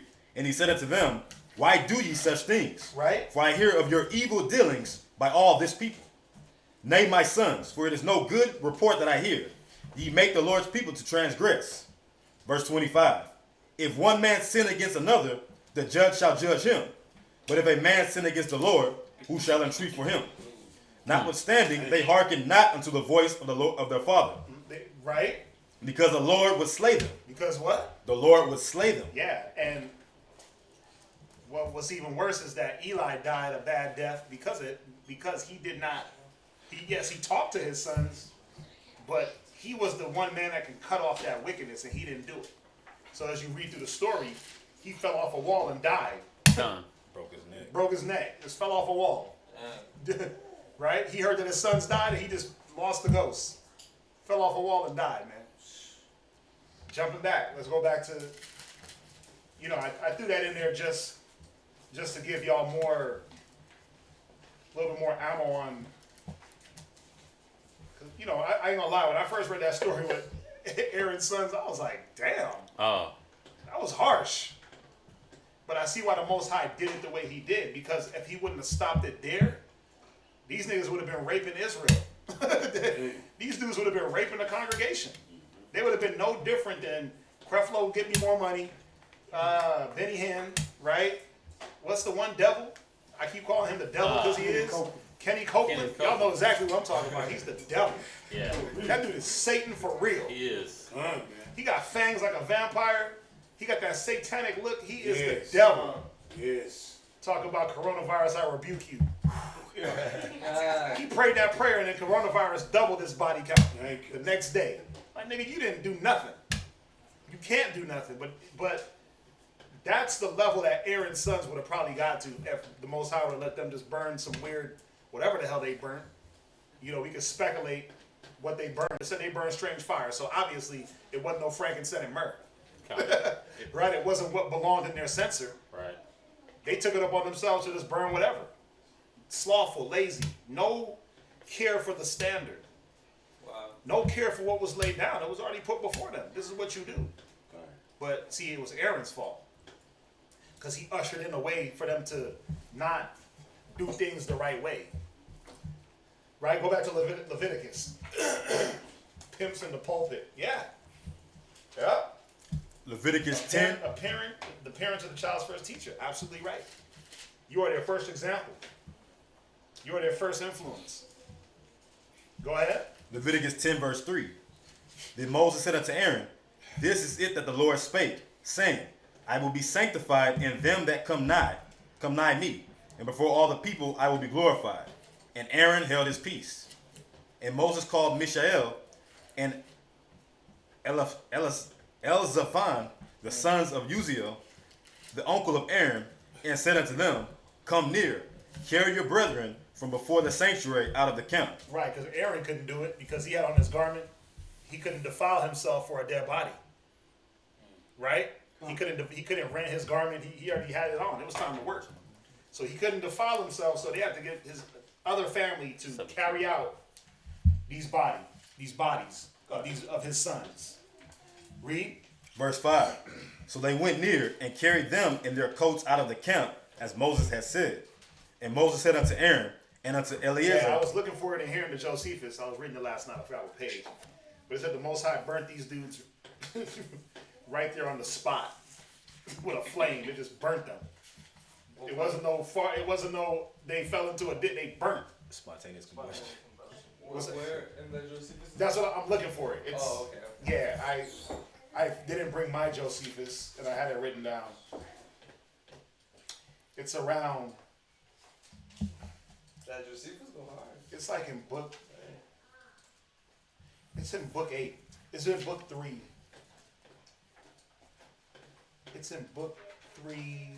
It's like chapter 8. Man. Oh, here it is. Woo. Here it is.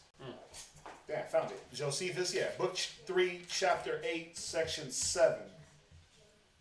I'll read it. It says, hereupon an affliction befell Aaron, considered as a man and a father, but was undergone by him with true fortitude.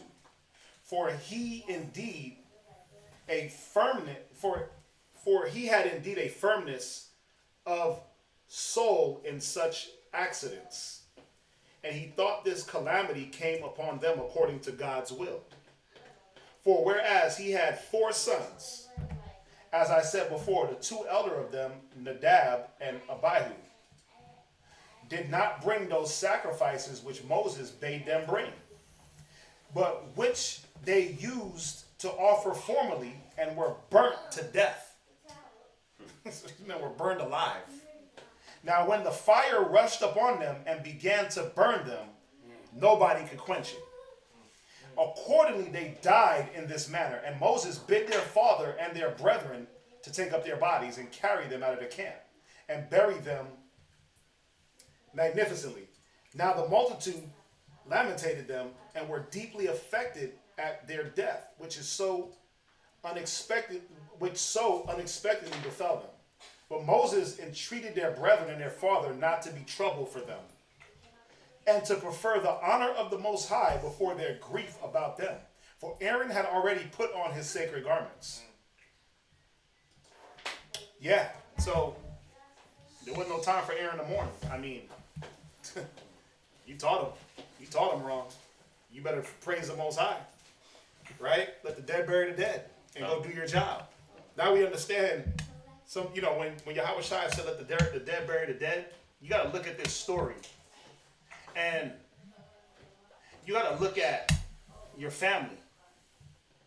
And you got to say to yourself, when I was trying to teach them, and they looked at me like I was an idiot.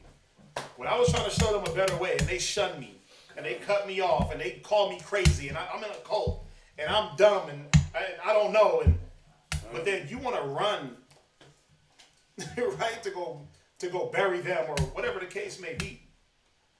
This got to be a reminder that, wait a minute, what am I trying to give myself back to? What am I bowing myself to? They didn't want to hear. Right? They didn't want to hear.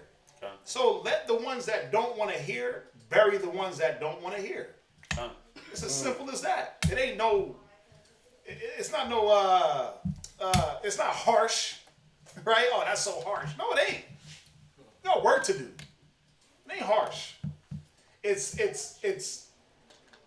you're seeing the standard from Moses all the the way through. I was gonna say it reminded me of the scripture in Proverbs when he said he would laugh at their calamity. Proverbs 1 verse 22. They ain't gonna hear. Every time I hear that scripture, bro, I laugh. I chuckle a little bit inside my spirit and outwardly. Most High say you laugh at your calamity when your destruction and desolation cometh as a whirlwind. Yep. Go ahead, read on in Leviticus. What are you reading to? You're reading to verse 17. Yep. Leviticus 10, verse 6. And Moses said unto Aaron, and unto Eleazar, and unto Ithamar, his sons, uncover not your heads, neither rend your clothes, lest you die, and lest wrath come upon all the people. But let your brethren, the whole house of Israel, be well. I'm not gonna let you mourn for the wicked. I'm not gonna let you mourn for transgressors. I'm not gonna let you do that and then like let the people think like, oh, see, the Most High is unjust. Right? The Most High, man, is cold, but it was about standards. Go ahead. Bewail the burning which the Lord hath kindled, and ye shall not go out from your door, the door of the tabernacle of the congregation, lest you die. For the anointing oil of the Lord is upon you. And they did according to the word of Moses. And the Lord spake unto Aaron, saying, do not drink wine nor strong drink, thou nor thy sons with thee, when ye go into the tabernacle of the congregation, lest ye die. Right. Why? Because now it's changing subjects. What was the Most High trying to prevent here? What does wine and strong drink do to you? A mocker. Change your mindset.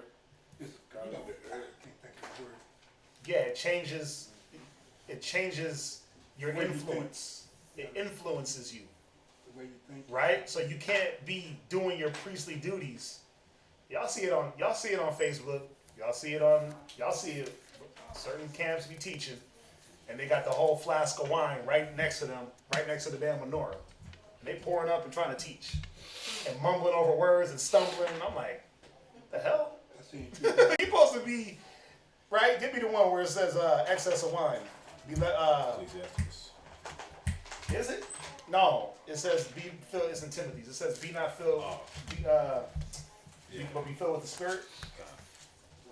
We were supposed to be led by the Spirit.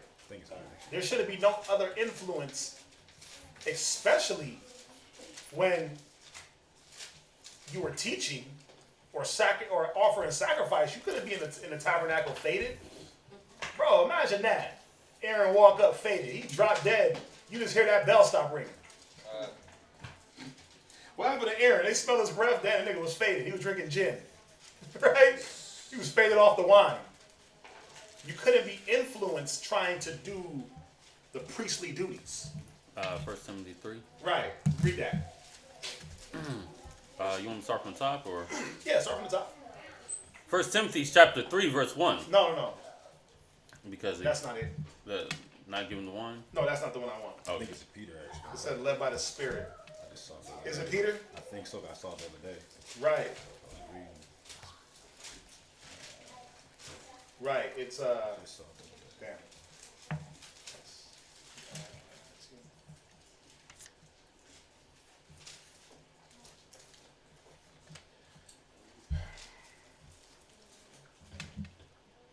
Y'all find it? Yeah, Ephesians 5:18. Ephesians chapter 5, verse 18. Ephesians chapter 5 and verse 18. Right. And be not drunk with wine, wherein is excess. Right. So we should, you listen to the stories. You listen to the not the stories, but you listen to the music. They talk about drink till you pass out, drink till you throw up, drink till you vomit, drink till you black out. Right. I drink to get drunk. The scriptures say, "Be not drunk with wine." Go ahead. Wherein is excess. Right, excessively. Now, we know that the priests, they weren't supposed to drink doing their duty. Now, how you gonna be faded trying to slaughter a goat, cut a finger off or something? But most importantly, your mind wasn't connected to what you were doing. Go ahead. But be filled with the Spirit. Be what? Be filled with the Spirit. But the Spirit was supposed to lead us. There wasn't supposed to be any other influence. Y'all get that, right? All right. Go. Yeah. it looks bad. It does look bad. It does look bad when you sitting up on YouTube trying to teach people, but you drinking, you sipping. You sitting there sipping wine, hitting cognac. It looks very terrible. I can't. Anyway, go ahead. No, I was gonna say, pastors don't even do that.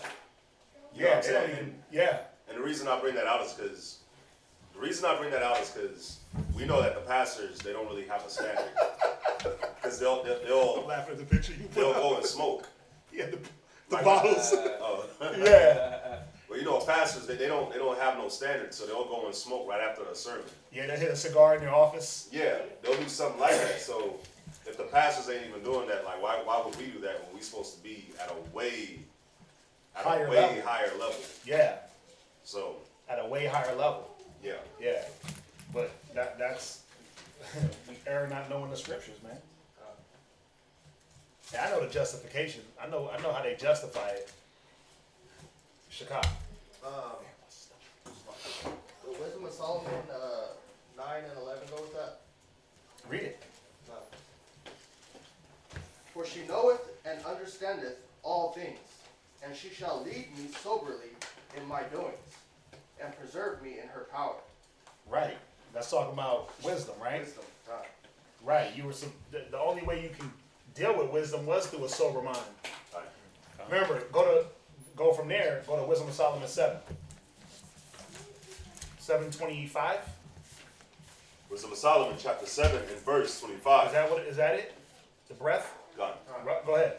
Wisdom of Solomon, chapter 7 and verse 25. Go ahead. For she is the breath of the power of God. Read. And a pure influence. And a what? And a pure influence. See, this is what we were supposed to be influenced by. It's hard that you can't serve two masters. You can't be influenced by the liquor. Because, listen, one drink, 1 cup, and you'll feel it. 1 cup and you're influenced. You start to, okay, I'm drinking wine. Right? Why else drink it? Why not just drink water? Because 1 sip, 1 drink, and it does something different to your mentality.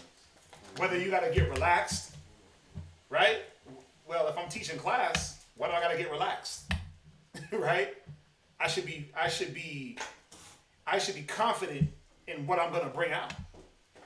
So do I got to drink to get relaxed? Well, that's wrong. I should be confident in what I'm going to bring out. So that goes into study and preparation, right? If I got bad nerves, there's no fear in the Most High. And if you're scared, if you're sitting up there scared and you got to drink to calm yourself down, maybe you shouldn't teach. Maybe you shouldn't be teaching anybody. If you can't even settle your own nerves without having to hit the drink, right? Get a sip. Like, I was watching, whoever watched that show, Cadillac Records, right? And it was, going about these singers, and the one thing that killed me was the little harmonica player. What's his name? I forgot his name. But the dude, they showed him kill a whole bottle of gin before he started playing the harmonica. And I was like, dang, like, it's crazy that just to play an instrument, he had to down a whole bottle of gin. He had to get in the spirit. That was what he was led by. But then, see, if you look at that show and you look at the way he was rolling, look at the belligerence that was behind him, even when he wasn't doing the harmonica, even when he wasn't drinking. He developed a level of belligerence just towards people. Because now that liquor has this hold on him where, man, there's some brothers that shouldn't even be drinking at all. Because that was their demon in the world. So how you going to come into the truth and continue your demon? And then do it openly in front of people? Think about it. You drinking on the podium, you drinking at home, you drinking in your free time, you drinking this, you drinking that. When are you going to ever stop? Where's the But balance? it'd be them same people that tell you to get vaccinated, anal sex with your rib is cool. If you ain't over here, you ain't in the truth. Like you see the levels that it goes through when you don't even adhere to the smallest things. It'd be the little things that you look at, you're like, wait a minute, why are they doing that? And then you hear them talk, you're like, oh yeah, makes sense. It all goes hand in hand, the debauchery, the foolishness, right? Proverbs chapter 20, verse 1. Wine is a mocker. Go ahead. Strong drink is raging. Yeah, and that's, Yeah, muddy water. And that's what happens once you give yourself to that influence. It becomes a mocker. And whosoever is deceived thereby is not wise. And a lot of men are deceived thinking that, oh, I can handle my liquor. Or I could drink in this situation, but the Spirit is not leading you. What's that? Did you finish my Wisdom of Solomon? No. Okay, go ahead, Ashika. Let's, Proverbs 31 and 5, or 31 and 4. It is not for kings, O Lamael, it is not for kings to drink wine, nor for princes strong drink, lest they drink and forget the law. Right, so it's not saying that we couldn't drink. David drank, Solomon drank, we all drank. But the point that Solomon was making here in this Proverbs was that you weren't supposed to drink in excess like we read in Ephesians and forget the law. When you go into First Ezra and it talks about what was stronger, the wine, the women, right? Wine, women, or wisdom. And it tells you that wine caused the man of great and the man of low stature to be the same. They was in the same damn mind. It'd make a king into a fool. It'll make men forget their respect towards other men. So you will forget the law. Love your neighbor as yourself because you faded. You forget the law. Love the Most High with all your heart because you faded. Right? Go ahead. And pervert the judgment of any of And the wait, and do what? Pervert the judgment. Right, so how could your judgment be on point if you walking up with if you knocking back a flask, right? A flask of moonshine or whatever it is, man, or hitting wine, or I don't care what it is. How could your judgment be sound in the spirit when the scriptures say it wouldn't be? Isaiah 5:11, go with that. You finish that? A couple of times. Go ahead. Finish where you at. It's Wisdom of Solomon. You said Isaiah 5:11. Go ahead. For she is the breath of the power of God. Right. And a pure influence. See, this is the influence that we should be having. Go ahead. Flowing from the glory of the Almighty. Read. Therefore can no defiled thing fall into her. Right, because we got to remember, wine has its place. There's a time and place for everything. Time to be merry, right? Time to be sad, time for war. There was a time to drink. It said, wine drunken in season and in measure make the heart merry. It said, drink a little wine for thy oft infirmities, right? It didn't say drink wine when you was trying to drop the word and sound cool or look good. But again, some cats be telling on themselves. You said Isaiah 5:11? Isaiah 5. Isaiah chapter 5, verse 11. Yes, sir. We about to go through a whole drinking class? Go ahead. Woe unto them that rise up early in the morning, that they may follow strong drink. Right? That continue until night. Right, because we weren't supposed to be rising up early. Remember when man, I forgot what story. It was an Acts. Somebody was acting like they were faded, but they weren't. And they were like, man, this is about the third hour of the day. There's no way you should be drunk. He was like, no, I ain't drunk. What story was that? He said it's about the third hour of the day. How you faded right now? Because they knew that was off. Right? But my point is, the scriptures, the law, let the priests know that they weren't supposed to carry certain standards. They were supposed to have certain standards when doing their job. It wasn't saying that Aaron and Moses could never drink. They weren't just supposed to drink in the tabernacle. You can't. How you gonna go into the Holy of Holies and just be slumbering and drooling on yourself? Talking about I got a nightcap. I gotta get a nightcap, right? They were supposed to be solely influenced by what they were supposed to do at the time. Paying attention to the people and what they needed. Because it says you rebuke not thy neighbor at the wine. At the wine, yeah. Both of y'all drink, you can't really correct him because it's like your judgment will be skewed. Yeah, both y'all, you can't. You're going to misunderstand the problem. You're going to argue and yell. No brotherhood. That's why I said at least you forget the law. So you couldn't rebuke at the wine. So how they going to be faded trying to check somebody or trying to deal with somebody's spirit or trying to heal somebody? It doesn't work. It doesn't work like that. Right? Go ahead. Finish that Isaiah. I like that. That continuing tonight till wine inflame them. Right. And that's what happens, man. That inflammation, not just of your joints, but that inflammation in in your spirit. It was Acts 2. Yes, sir. That's what it was. Question. It was Acts 2. He said, man, are these men drunken? He said, but it's about the third hour of the day. Right? It was Acts 2. I haven't been in Acts 2 in a long time. What's that? There's a question online. It's on the topic. Yeah, who's asking it? Make a look. Mustafa, what does it say? It says Salakia. So the fault is being impaired and teaching questioned. When we gather and are drinking, is it lawful to discuss scriptures, period, or just teaching? Is it unlawful to discuss scriptures, period, or just teaching? Oh, listen. We drink and we like if we're at a gathering and we're eating and drinking, yeah, we can talk the Bible, but the scriptures say rebuke not the neighbor. You're gonna get that one. You got it. You got all the drinking scriptures. This guy is shortsmith when it comes to that. Read it. He got it. Go ahead, read. He got all the drinking scriptures. Ecclesiasticus chapter 31, verse 31. Read. Rebuke not thy neighbor at the wine. It says to do what? Rebuke not thy neighbor at the wine. So you're not supposed to rebuke a man. Meaning, if he's drinking, if we are partying, if we are having a feast day, and we having a good time, and we chilling, and we doing our domino thing, and let's say somebody came and was like, man, Shadak, he did da da da da da da da, and we all sitting there drinking. We don't drop what we're doing and just go into a full-blown council. We all been drinking. So he's not going to get the severity of what's going on. I might be sitting there slurring words. He's going to misunderstand. And then it's going to be this, well, he's just picking on me. Or, oh, he don't like me. Because now the wine is influencing us and not the spirit. Right? That correction won't enter. Right? The right words are not said. Y'all, come on. Y'all know how y'all have done.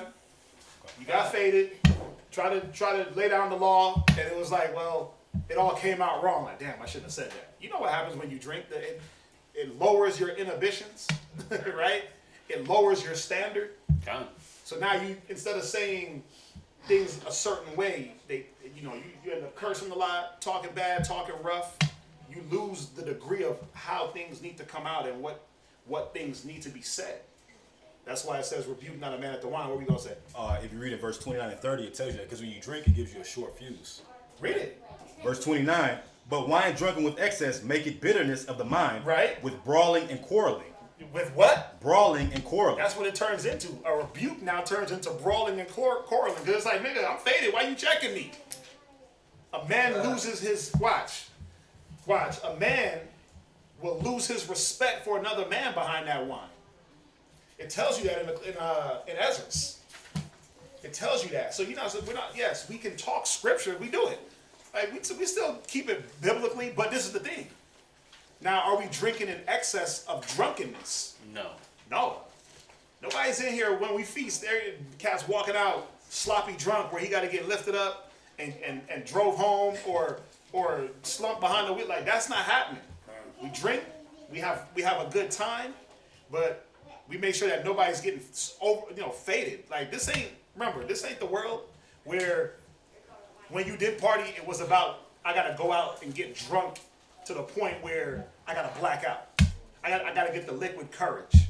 We here is, dealing in the wisdom shows us that there has to be a standard, first and foremost. And as we read in Leviticus, it's gonna tell us to separate the clean from the unclean. What example, I had to learn through many mistakes, just with drinking and over drinking, that, okay, I gotta watch how much I drink when I'm out. I gotta watch how much I drink just regardless. Because yes, it starts to make you do lower your standard. It does lower the way you see things, the way you act towards people. It lowers that standard. And now you look like a damn beast. The drink goggles. You get the drunken goggles. Right? You in the club, next thing you know, you trying to holler at trannies. It's weird. I'm not saying that I did that, but you gotta be. But hey, listen, some cats, man, listen, they get faded to the point where they just don't even understand. They can't see the difference between a man and a woman. So we were never supposed to. Remember, drinking ain't bad. The scriptures say that we can drink, but the drinking in excess, the drinking when we're teaching, Moderation. If we partying and we having fun, of course we gonna have scriptures that come up. Man, I was remember, man, the scriptures say, we having fun, right? But we're not to rebuke and go into straight counsels unless it's something super detrimental that has to be taken care of right then and there. But if it can wait, let it wait until everybody's in a more sober mind.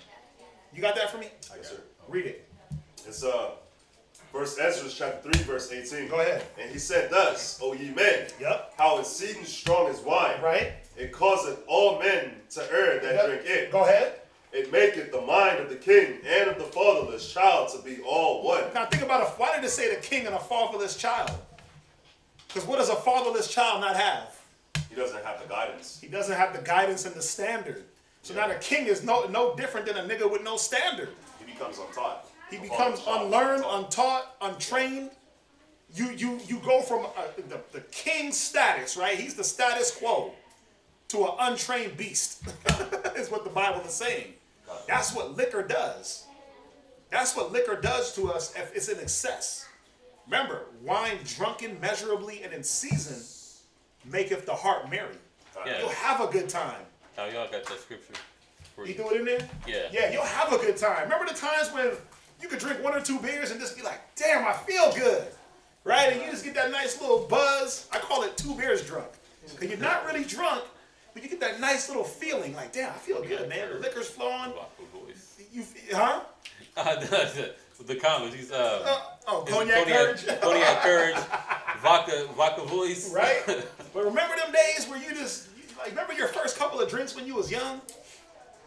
The first time you sipped a sip of Henny and you would, damn, ooh, and it hit you and you're like, woo, right? And you drank it and you just got a nice calming feeling over you and you were just like, damn, this is smooth, I'm chilling. But then what happens when that went too far, when you had to down the whole bottle? You in the parking lot raging, screaming, punching cars, crying because she left you. All the weird things that liquor makes you do. You start reminiscing on all the exes and trying to call them and baby, I'm begging, I miss you. Nah, bro. Right? But it says it caused the heart of the king and the fatherless child to be one. Go ahead. Oh, Salah. It maketh the mind of the king and of the fatherless child to be all one. Right? Of the bondman and of the fire and of the free man. Yeah, man. How they become one? Because no matter what like think about when you go to the bar. When you go to a bar and you sit at a bar, you could be sitting next to anyone. And as long as that liquor is flowing, everybody's what? Super happy and jolly and right? Everybody becomes one. But then when the ignorance starts to kick up, everyone still becomes one. Go ahead. Of the poor man and of the rich. Right? It turneth also every thought into jollity. See, every thought now becomes a game. It becomes fun and game. Like you don't take nothing serious. That's why it says rebuke not your neighbor at the wine. Because every thought is like, y'all been there.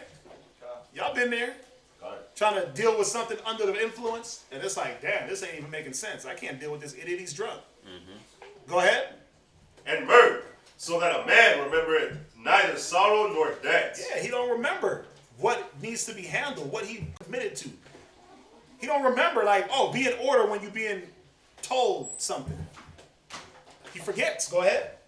And it maketh every heart rich, so that a man remembereth neither king nor governor. Go ahead. And it maketh to speak all things by talent. And you forget. Why does it say you forget king or governor? You forget that you got to have a standard towards those men.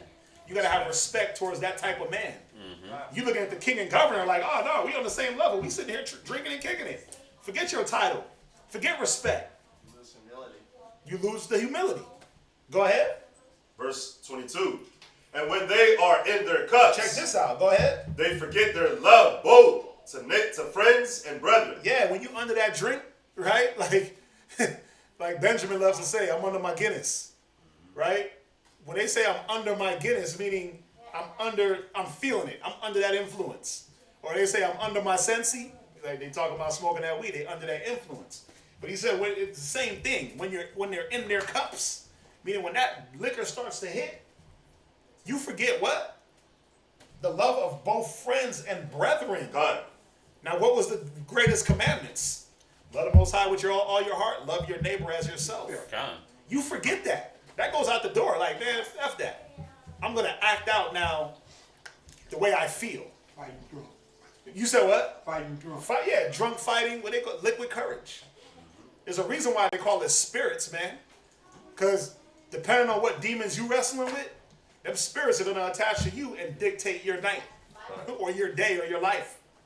Right? Go ahead. Finish it. And make it to slack.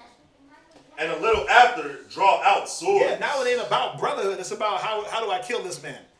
Because the liquor, the influence of wine has overtaken. This ain't a 5-minute thing. This is over a span. Again, some brothers' demons is drinking and they shouldn't be. Some cats come from the world and they have a drinking demon. You drink, you beat your woman, you drink, you lash out, you get an angry drunk, and then you're gonna come into the truth and be trying to drink when you teach? Come on now. We got to do better. But there's a reason why the Most High set that standard. There's a reason why the Most High set that standard. I mean, when you read about Yahushua, was Yahushua walking around faded? No. When he was giving sermons on the mounds and breaking loaves of bread, did it say he broke loaves of bread, loaves of fish and bread, and he had a flask that he was passing around too? Nah, right? The reason why, and I know the thought process, like, well, Yahushua drank, yeah, and the Pharisees were mocking him as a wine bibber. It wasn't that he was one; they mocked him as a man that was always eating. Because why? That's the only time they came around. The only time they came around was to see the feast. Oh, that's it. Wow. So they didn't see the other intricate moments when he wasn't drinking and he was teaching, when he wasn't drinking and he was healing. Dang. They weren't seeing that. They only showed up. Oh, we got food? Oh, okay. Upper room? We're there. Gotta add that. Upper room? We're there. Oh, they got wine? Oh, see? Oh, well, let's do what they call it when you take the bottle and you pour it into your mouth? A waterfall? Waterfall. Let's do a waterfall with the wine. Like, come on, man. The only time they seen that was when they showed up for that. Because that's what the Pharisees were about. So don't get it twisted. Oh, well, Yahushua drank. Come. He drank measurably and in season. He drank measurably and in season. Let's not get it twisted. He wasn't a glutton. He wasn't any of that. Y'all get that? So he wasn't teaching drunk. He wasn't walking around, oh, the Son of Man got no place to lay his head because he couldn't pay his bills because he's just buying liquor. Nah, man. Yahushua was on the job. Part of that job was to observe the feast days. Part of the feast was to eat and drink. That's how we did it. It was just too bad that the Pharisees only came around at that time. Finish that up and let's jump back. Verse 23. But when they are from the wine, they remember not what they have done. Right? Yeah, you forget. Damn, I didn't say that during class. Yeah, you did. You did say anal sex was great. You said that. No, I didn't say that. No, you said that. Watch, let's rewind. Damn, man. Wow. Damn, I did say that. Shouldn't have been drinking and teaching. God. The wine said it. The wine made me say it. Blame it on the Blame it on the alcohol, right? Blame it on the alcohol. Go ahead. Verse 24. O ye men, right? It's not wine the strongest, right? That enforceth to do thus. And when he had so spoken, he held his peace. Right. So let's jump back. Let's jump back to so y'all get that, right? And there's the Most High got his reasons, man. And it's funny because we are the example of the reasons why not to do certain things. Because when we do go against what the wisdom says, you see why, I see why not now. Yeah. I see why not to drink and teach. I see why not to be under the influence and rebuke a man. I see why rebuke not a man at the wine. Yeah, when we drinking and partying and having fun, yeah, we think about it. We're drinking, partying, and having fun and staying inside the spirit. Think about that. So what is supposed to have a greater influence? Spirit. The spirit, man. The wine and the partying is all fun and games, and it's there for the moment and for the time, but you can still be in the spirit and have a little sip. We do it, brothers do it all the time. We get together, bro. We'll get together. We'll get a bottle. Let me not say we do it all the time, because then that sounds like, damn, y'all do that all the time. No.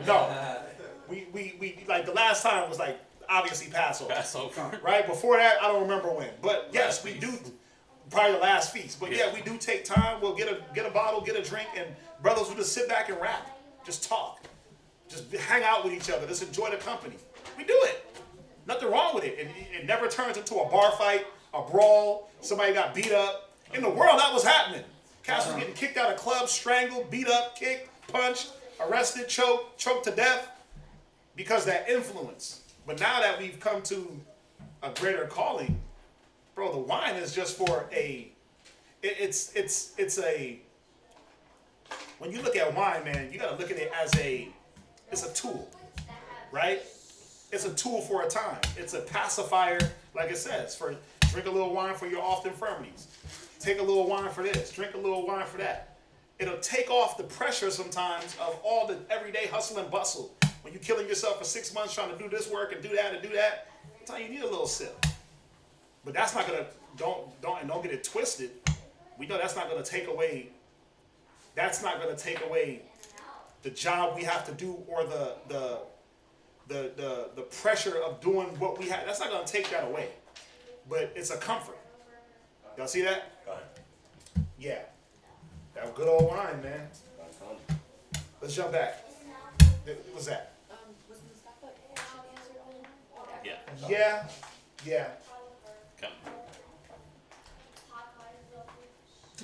He said, throwing up on yourself and others. Damn. Blessed You've been hanging out with him stuff. be the Here's some, Lord. here's some of your stories. Dang. I mean, I got threw up on a few times. I've never been thrown up on. They like Right, brand new kicks, all that. You know, the white girls, man, they get wasted. They throw I'm not up. gonna lie, I definitely. Yeah, he chucked up a few.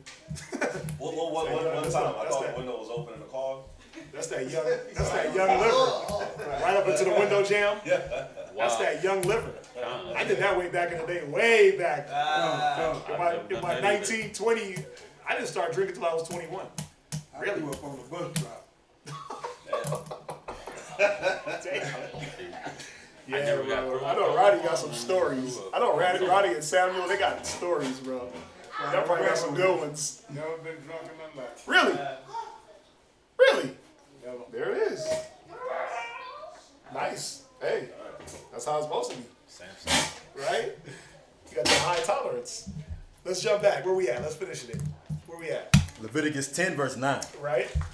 Do not drink wine nor strong drink, thou nor thy sons with thee, when ye go into the tabernacle of the congregation, Right? lest ye die.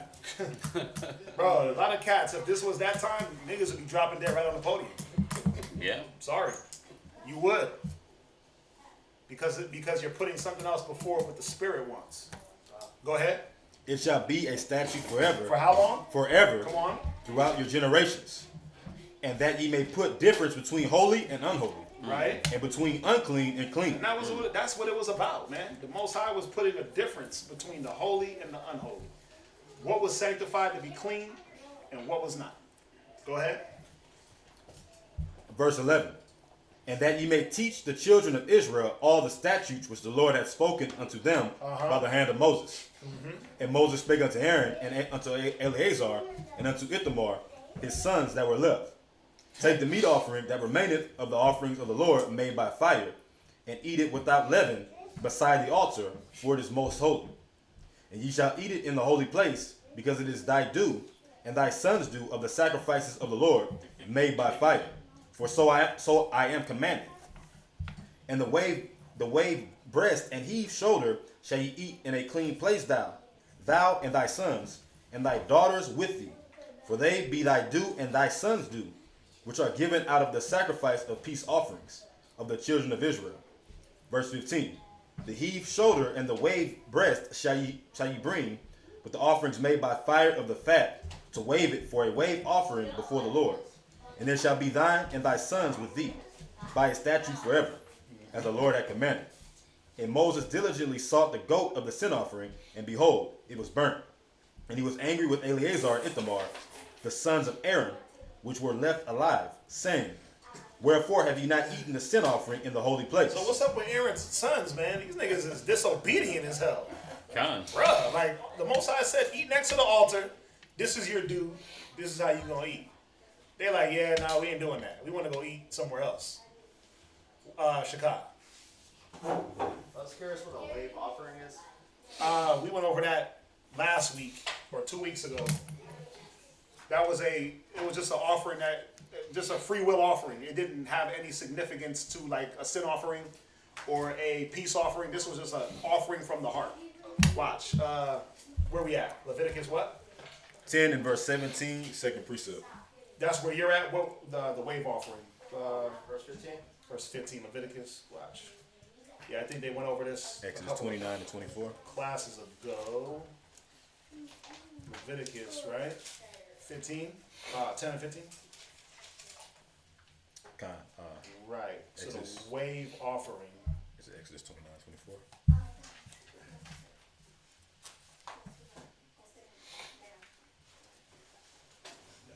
Oh no, I'm thinking about the heave offering.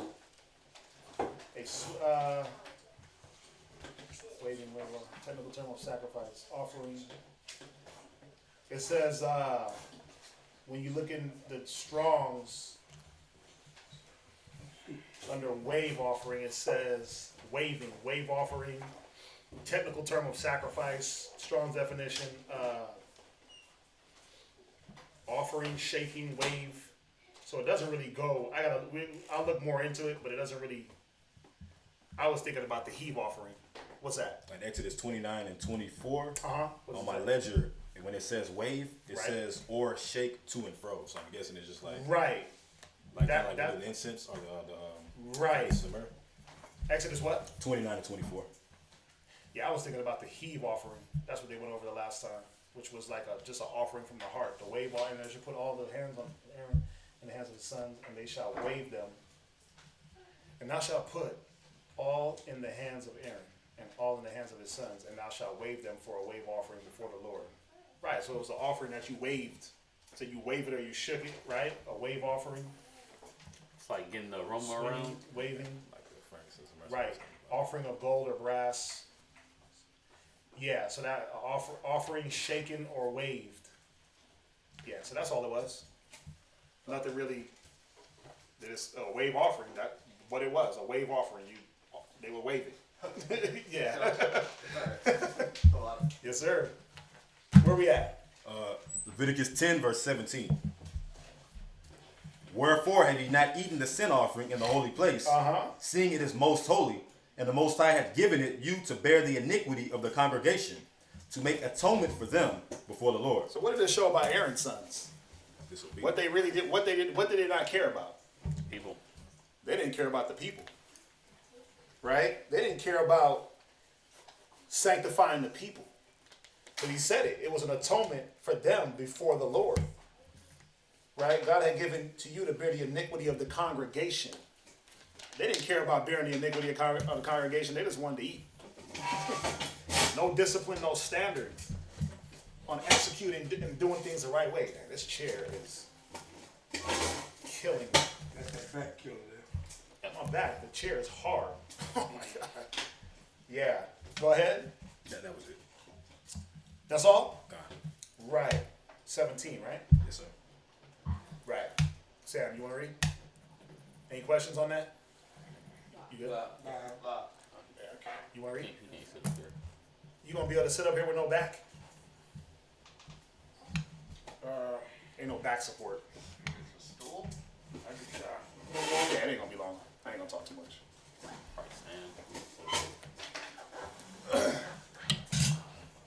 We will be back in the La Escuela shortly. Right? Pretty sure by the end of the month, we'll be back in that school. So, That's if they don't change. Two more their mind. Sabbaths. they ain't gonna change their mind. They want their money. Remember, we're in Sodom and Egypt, slavery and faggotry. So they definitely gonna make you go out and work. That's their whole slogan. If you watch like a little bit of TV, and their whole slogan is open. Like it's like some opensomething.org. They're trying to push to reopen America, like it's really been closed. So it says they got slogans and campaigns like open. So they're gonna do it at the cost of people's health. I'm ready. Get your minds ready. Get your immune systems up.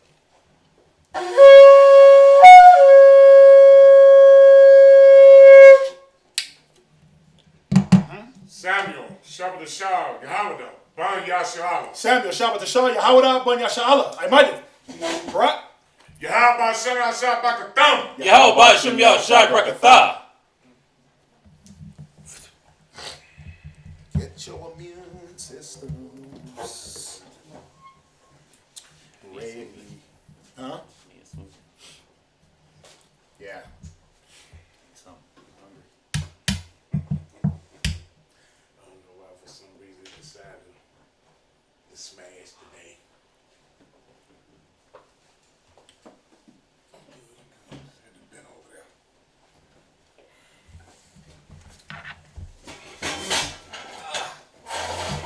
Yeah, it's hurting cheeks. Made for longevity.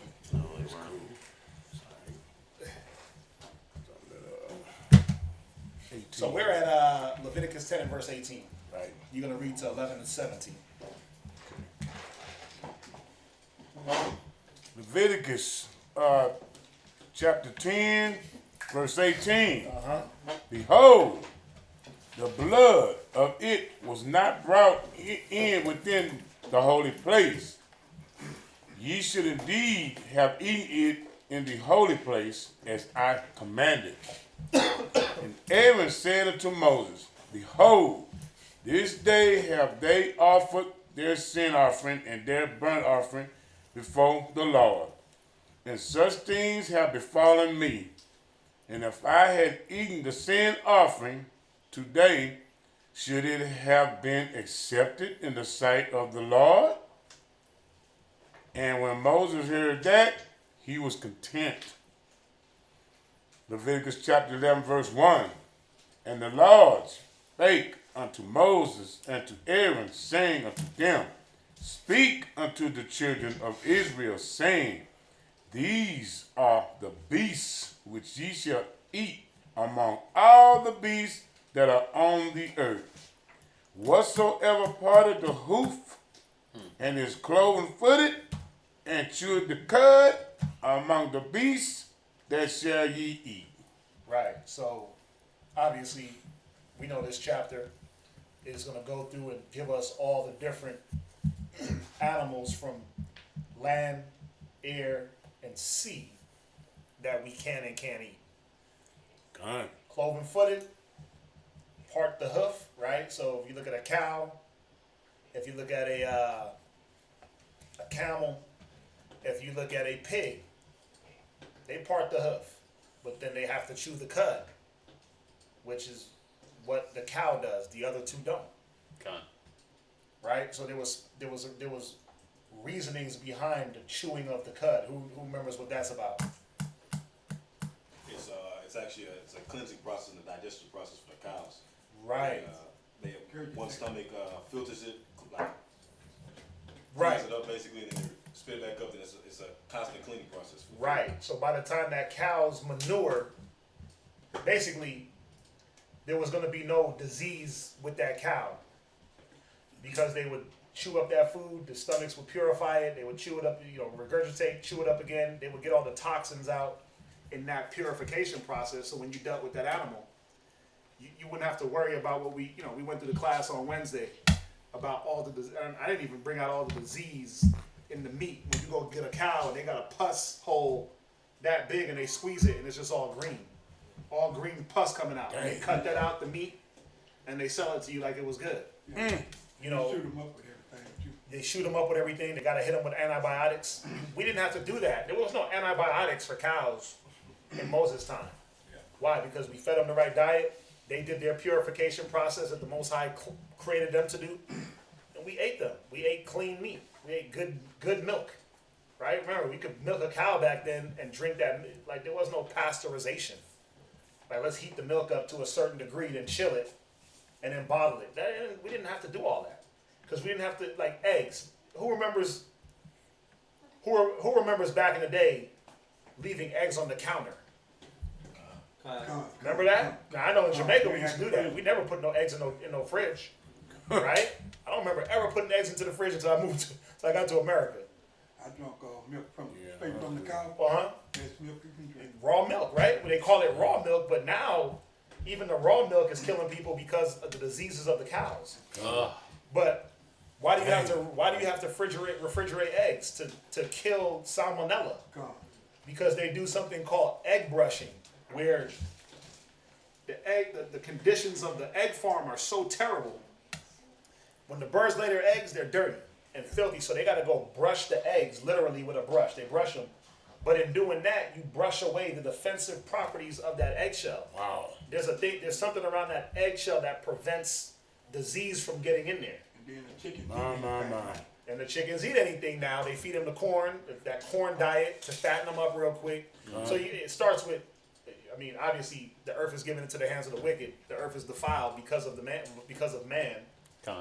We feed them the wrong thing. We have them in the wrong conditions, and then we try to fix it by cleaning up the egg. But now you got to refrigerate your egg because you wipe away that membrane that naturally protects the egg from disease. You got to see how, man, it's cold. Cold chicken used to be the best chicken to eat. You said cold chicken? Oh, like not raw but cold. Cold. Yeah. Oh, I used to eat cold chicken. Yeah, You get that fried chicken that was cold. Just leave it out. Yeah. Oh, yeah. Room temperature. Everything was good. Room temperature. Pizza, all that. Put it in ice, but- No, I feel like it. yeah. I know what you mean. Room temperature, bro. I'm a room temperature cat. My room will tell you I don't like steaming hot food. I don't like that. I drink my water. I don't. I like room temperature food. I drink my water room temperature. Water room. I like room temperature. I like to be able to just devour it. Yeah. But you can't do things like that because they pump these animals with so much filth because of the bad diet. It's like mad cow disease. That all came from the bad diet of the cow. I got a picture of a pig. They was preparing. They butchered it, and I mean this big old pile of mucus, green yellow mucus come out, and they ain't done nothing but spray it down to clean it, and still served it. Yeah, I seen one where the cow was, the cow was alive. They got the cow there milking it. They even show how they dipped into like the second stomach, and they pulled out the mulch that's in there, and it got a little. They say it got a little smell, but it's purified water. It's actually more pure than what you're drinking in that bottle. Dang, man. Because their body purifies it. But then I'm like, yeah, but the cow, the cow next to it, they were like, yeah, this one got a cyst. Wow. Bro, they pressed that cyst. That bump was like this big. They pressed it, and the cow had a hole in his shoulder that big. It was just green. They had to press it and press it and press it to get all the pus out. And by the time it was done, it was just a big open gash. They had to slap a bunch of ointment inside of there. That goes into the flesh. They'll probably kill that cow the next day, and you eat that. Dang, man. Oh yeah. Anyway, so remember the Most High. I always talk about the Most High, these cycles that the Most High created for our benefit, and we throw things off the cycle by just not taking care of things the right way. Just by not wanting to feed your cows grass, but you want to feed them corn and byproducts and all these different. Now you cause disease. So it doesn't matter if the cow chews to cut or not. You know why it don't matter? Because they're filled with disease. That whole process was to filter disease. That actually caused the mad cow disease outbreak. I think they were feeding like cornmeal, and the scientists found out that caused mad cow disease. Well, the way it happened is because they fed them the corn, and when they poop, the cows instead of the poop, what is manure? What does fresh cow manure from hay do to grass? Nourishes it, fertilizes it, right? That poop had the disease in it, and the cows would just mash around in it. And then that's where you get the mad cow. That's where you get the Ebola. That's where you got those things from the farms. The cow, the poop wasn't doing what it was supposed to do and nourishing. Corn don't nourish. You can't digest it. Just like we don't digest corn, neither do the animals. It comes out whole, and it doesn't. There's no benefit to it. It's just a filler. So that's where these diseases would come from. It's the terrible diet that they fed these cows. So you know, because when you're young, you wonder like, chew the cud. What's the significance? Well, here's the significance. It was to keep that animal clean and pure. Now, when you slaughtered it, you didn't have to worry about, damn, what diseases does this cow have? And if I eat it, am I going to catch the diseases? Y'all get that? Let's read on. No more beef in my eyes. Right? No more beef on your fork? No more beef in my eyes. Leviticus chapter 11, verse 4. Nevertheless, these shall ye not eat of them that chew the cud, or of them that divide the hoof, as the camel, because he chewed the cud, but divided not the hoof. And a camel will eat anything. Wow. A camel will chew the cud. It'll eat the grass and do all that, but they'll also remember a camel is a desert animal. So when it's in dire straits, a camel it'll eat whatever it gets its mouth on. Wow. If it went long enough without eating, it will eat whatever. Go ahead.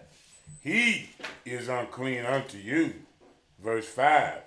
And the coney, because he chewed the cud, but divided not the hoof, he is unclean unto you. Right, the coney is what? Rabbit. A rabbit. Go ahead. It's funny. I was watching. I started watching. What is it? The Borgias on Netflix. That's my next one. Right, and so you know the story. You know, it's Caesar Borgia, right, and his pops. So it's showing how his dad came into power. The Pope died. His dad bribed everybody to get the papacy, to get that seat. So the way he was bribing them was he stuck little notes in their food. And when it showed what they was eating, like you had one Pope, he was eating like a whole baby pig, a whole rabbit. They were eating all these unlawful foods. I'm like, you the Pope. Right? You supposed to know. Yep. But it blew my mind. I was like, wait a minute, these cats eating just big pigs and rats and everything that the Bible say not to eat. Just a whole rabbit. He just pulling it apart. And I'm like, okay, they wouldn't lie about that. These cats was eating like that back then. They eat like that now. Wow. Yeah, they don't care about this. But that's why they drop dead at certain ages. They get heart attacks. They get sick. Because you eating something that eats rodents. A coney, a rabbit, will chew the cud, but it'll also eat rodents that we're not supposed to eat. It'll also eat bugs that we're not supposed to eat. So in turn, that brings you disease and filth. Remember, it was about showing what was clean and what was unclean. Go ahead. I got a question too. Yeah. You know, I know about we're not supposed to eat the shrimp, lobster, crab, all that. Right. You know, I was curious about something. When I go fish, I use shrimp to catch the fish. Can you use shrimp to catch the fish? Yeah, I'm curious. Not what I'm saying. I've used shrimp to catch the fish. I'm curious about that. You know, fish catches. You know, fish get the shrimp. You eat it. I catch you eat it. You eat the fish that just ate the shrimp. Yeah, so exactly. Yeah. Yeah. You probably want to use like non-live bait or a different type of bait. Yeah. You might catch less. I clean him so good. I probably couldn't swim about two with him. Yeah, but remember, why didn't we eat bats?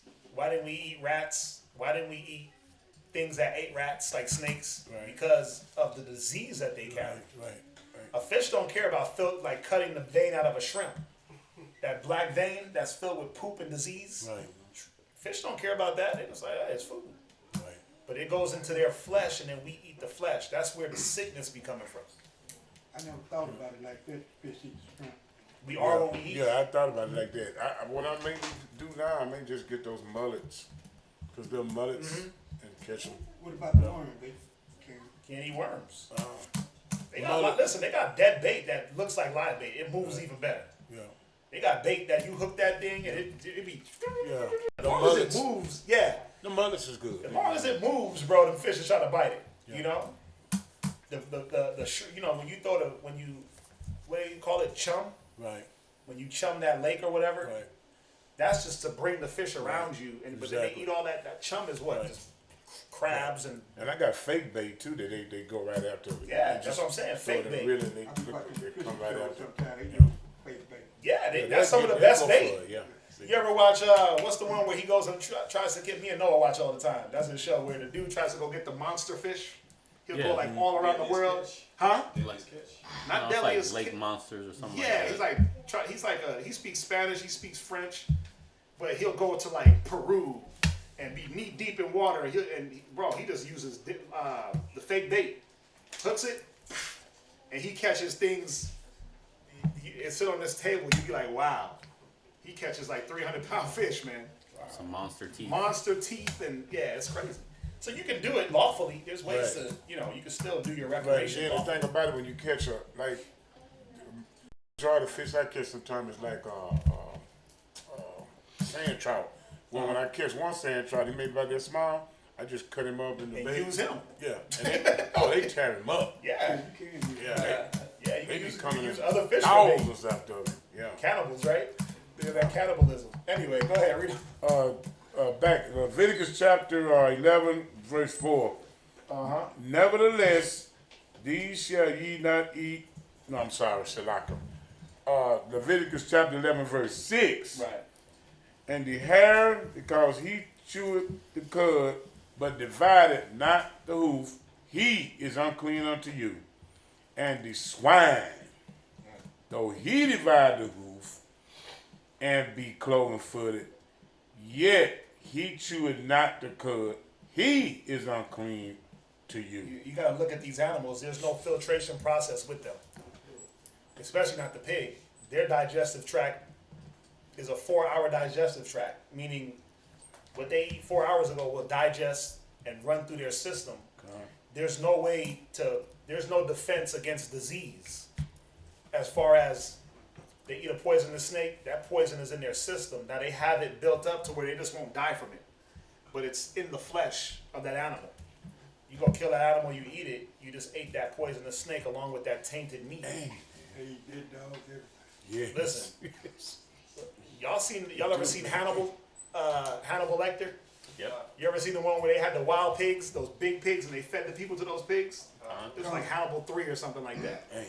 You got those. They showed. I was watching like the little behind the scenes, and obviously those pigs are not as aggressive as what they show them on TV. They dress them up in some crap and put makeup on them. But go try to run up on a wild boar and see if it won't run you over and they eat you. They'll attack. Yes, Go see. Yeah. Yeah. And Crawford, Texas, one of them Texas. They killed a lady. Oh, they Yeah, will. and see if it won't sit there and pick your body apart and devour you to the bone. I got a video on my phone that I saved. It's a flock of pigs. I guess it might be the Caribbean. They might have killed this dude. The pigs are all just sitting there, just feasting on his body. They ate literally his face off to the bone. Yeah. It seems like a skull and then like the meat. That's what I'm saying. You got to have the yard, too, the wild boar. They will rip you apart. They will. Don't get fooled, Pumbaa from Lion King, Hakuna Matata, bro. He's a beast. Pumbaa, that wild boar. They will pick you apart. Yeah. They'll eat anything that's set in front of them. They'll eat it, especially things that have decayed already. I was noticing that all the things that are unclean to us are like a garbage disposal for the earth. Yeah. They eat everything. They eat everything else. And that's what I'm saying, where you can't eat something that ate something else. Think about it. Everything that we were supposed to eat was literally not a meat eater. Y'all notice that, right? Everything that we eat aren't meat eaters. The cows ain't meat eaters. Wow. Chickens aren't meat eaters. Now, a chicken will eat whatever you put in front of it if you don't feed it. If it's not fed, I've seen chickens pluck a damn turtle apart. Pluck his shell, but them chickens were wild and starving. But if you have chickens and you actually take care of your animals, we were supposed to take care of our animals and feed them. A dog, listen, dogs will eat other dogs. They'll eat their damn babies. When we used to have dogs in Jamaica, they have puppies, and the next thing you know, every day there'd be like a puppy less. Like, where's the puppies going? So we thought somebody was stealing them. Until one day we were in the kitchen, and the dog was in the back digging something up. And she just came up with the head of her little puppy. She ate the body, buried the head, and came back to eat the head later. They eat anything. There's a question online. Right? Later. Where, It says, what's the difference between a coney and a hare? Okay. They're in the rabbit family. Yeah, one is probably bigger than the other. The hare is known for its speed, right? A bunny and you have a rabbit. It's just a different part of the family. Yeah, it's just a different part of the rabbit. It's just a different part of the rabbit family. You got all different types of rabbits, right? Wascally wabbits. Wascally. It's like the difference between a German Shepherd and a pit bull. They're both dogs, just different breed of dog. You got different breed of horse. You got quarter horse. You got Clydesdale.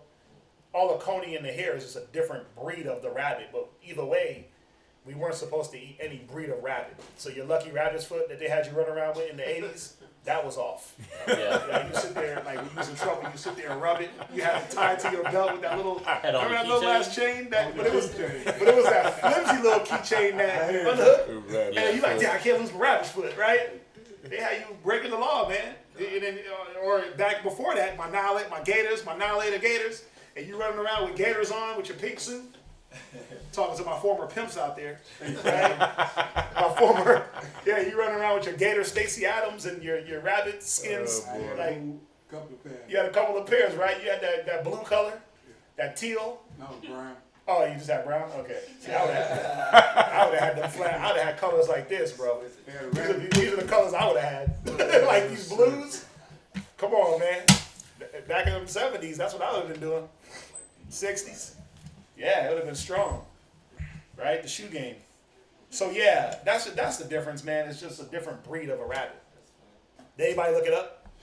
Or Yeah, hares are typically larger than than a coney. coneys. Coney's probably the smaller of the family. You'd be surprised how many different species of rabbit there is, and what falls into what species according to Esau's science and what. I mean, think about it. They say that cockroaches are in the shrimp and lobster family. Who would have known that y'all are eating roaches? They got those. Who would have known? But then if you take a big roach and you look at him, That's right. you're like, oh, damn, that looks just like the crab I just ate. Con. The crab is just a bigger version. Dude. But they're cousins in the scientific realm of how they categorize different species. So think about that. Desert roaches. Yeah. Real big. Yeah, oh yeah, big. So Desert roaches. ask yourself, would you be on Fear Factor eating one of them hissing cockroaches from Africa that they be putting on people? Spike the head off. Would you do that? No. So why would you eat his cousin? Why you eating that roach's cousin, man? Why you doing that to that roach? Why you eating his family? Look at it. They're the same. Yes, One they just are. lives in water. Right. One lives on land. Exactly. I don't even understand what the function of a cockroach is. It's just food for something else, right? Cockroaches are filthy. I don't know what they do. I don't know what they Wow, do. Just man. scare the hell out of women when they fly around and make me mad as hell when I see them flying, crawling. Man, they do.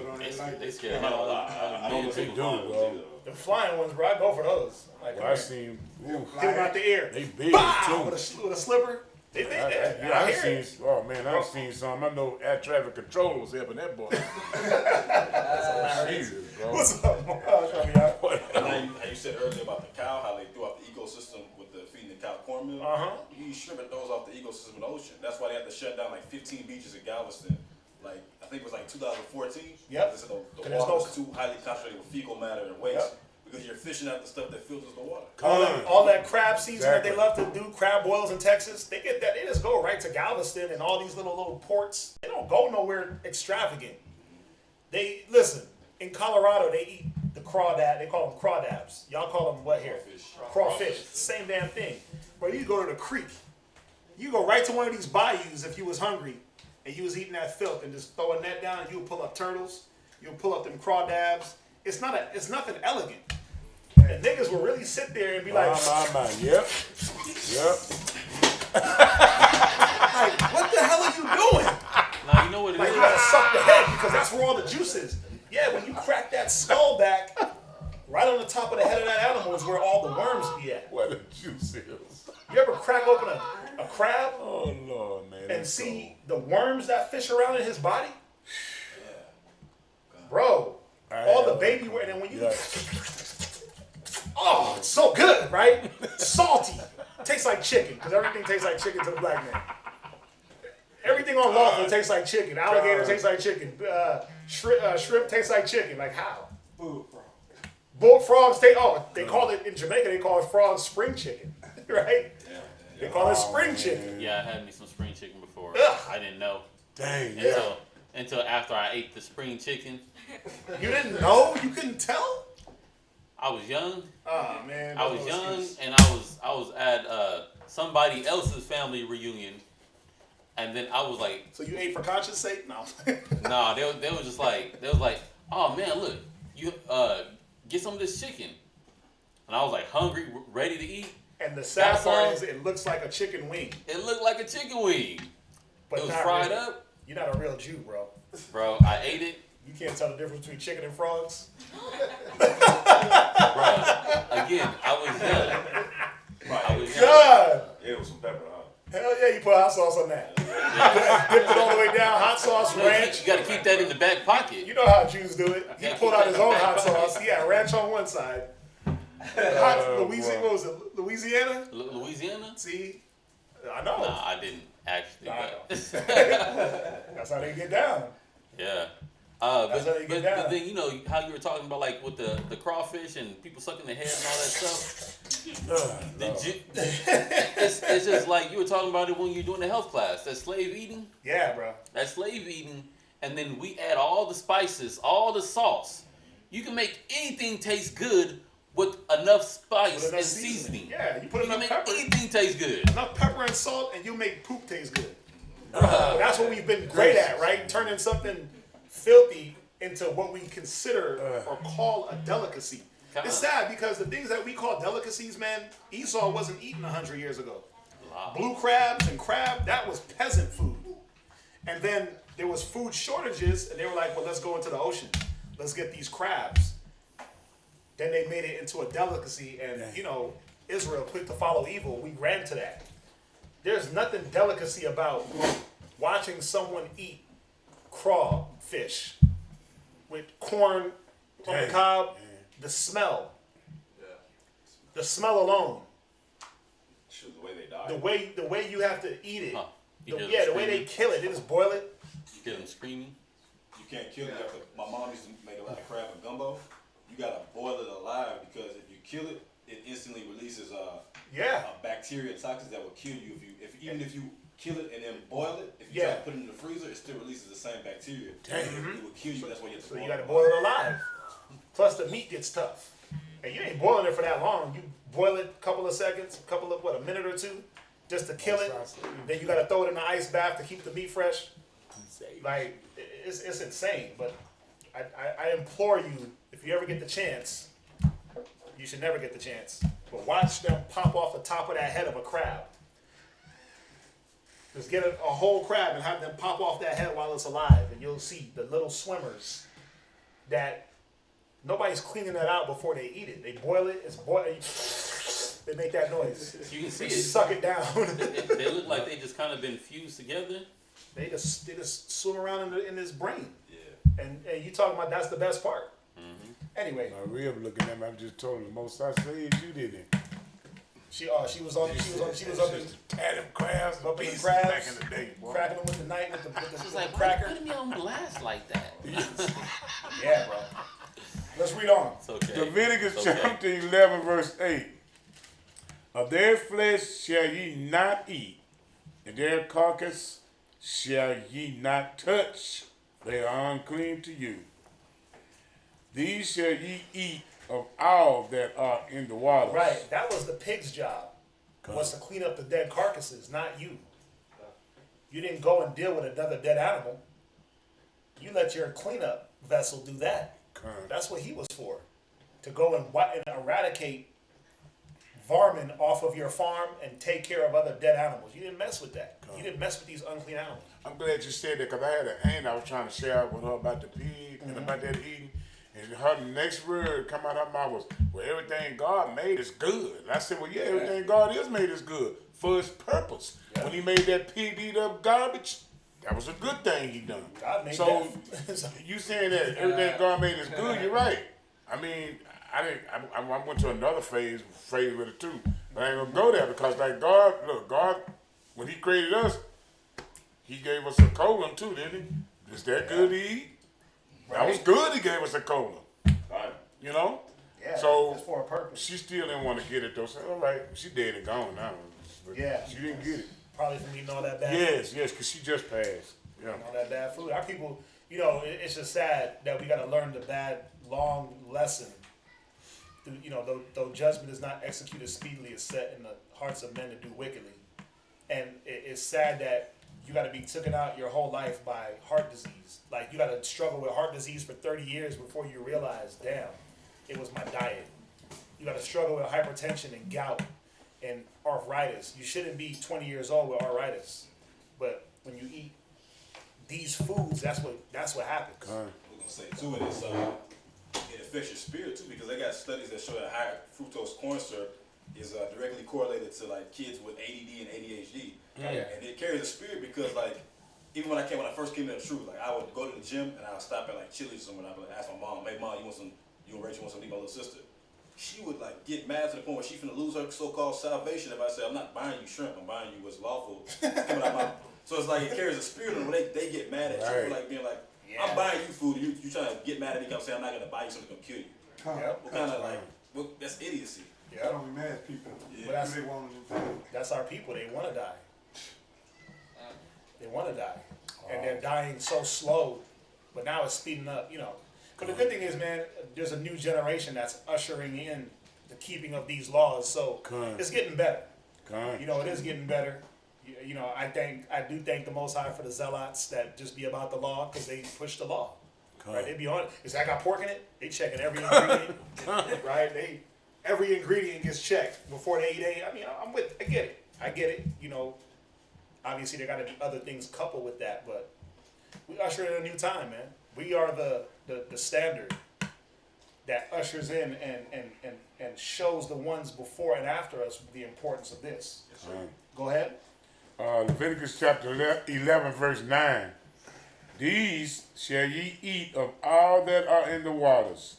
Whatsoever had fins and scales in the waters, in the seas, and in the rivers, them shall ye eat. Now, the ones I have a problem with are the cats that's like, well, how many scales does it have? Bruh, it said scales and fins. It didn't say count the scales, like if it got one scale, it's unlawful, or if it got 3 scales, it's lawful. He said if it got scales and fins, eat it. You got cats online talking about, well, tuna fish got micro scales. Is it a scale? It's a scale. You got to scale it before you eat it. The tuna fish got scales. Do you got to scale it before you eat it? See, you got niggas that's talking, they never even seen a tuna fish. Except for the ones in the can. They never seen no real tuna. Right? He's seen a real tuna. Right? They big, they're huge, but you have to scale a tuna. It got scales. Yes, you do. There was this big debate on Facebook, like, well, it only got like scales in this one part of it. Bro, the Bible says if it got scales and fins, it's lawful. We get a little bit overzealous and over righteous, like, well, is that really a scale? Like, come on, man. Let's do the simplicity that's in Christ, right? Keep it simple. A lot of people get it twisted with the catfish. Cause that little spear he got back there, they call it a fin. It's a fin, but he ain't got no scales. He got dolphin skin. Exactly. Catfish got dolphin skin. Right. It's that smooth. You ever touch anybody ever touch a dolphin? Or sweat or touch a stingray? I remember way back in the day, like if you go to the aquarium, no, not out here. I know in Colorado, they would have at the end of you going through the little tour.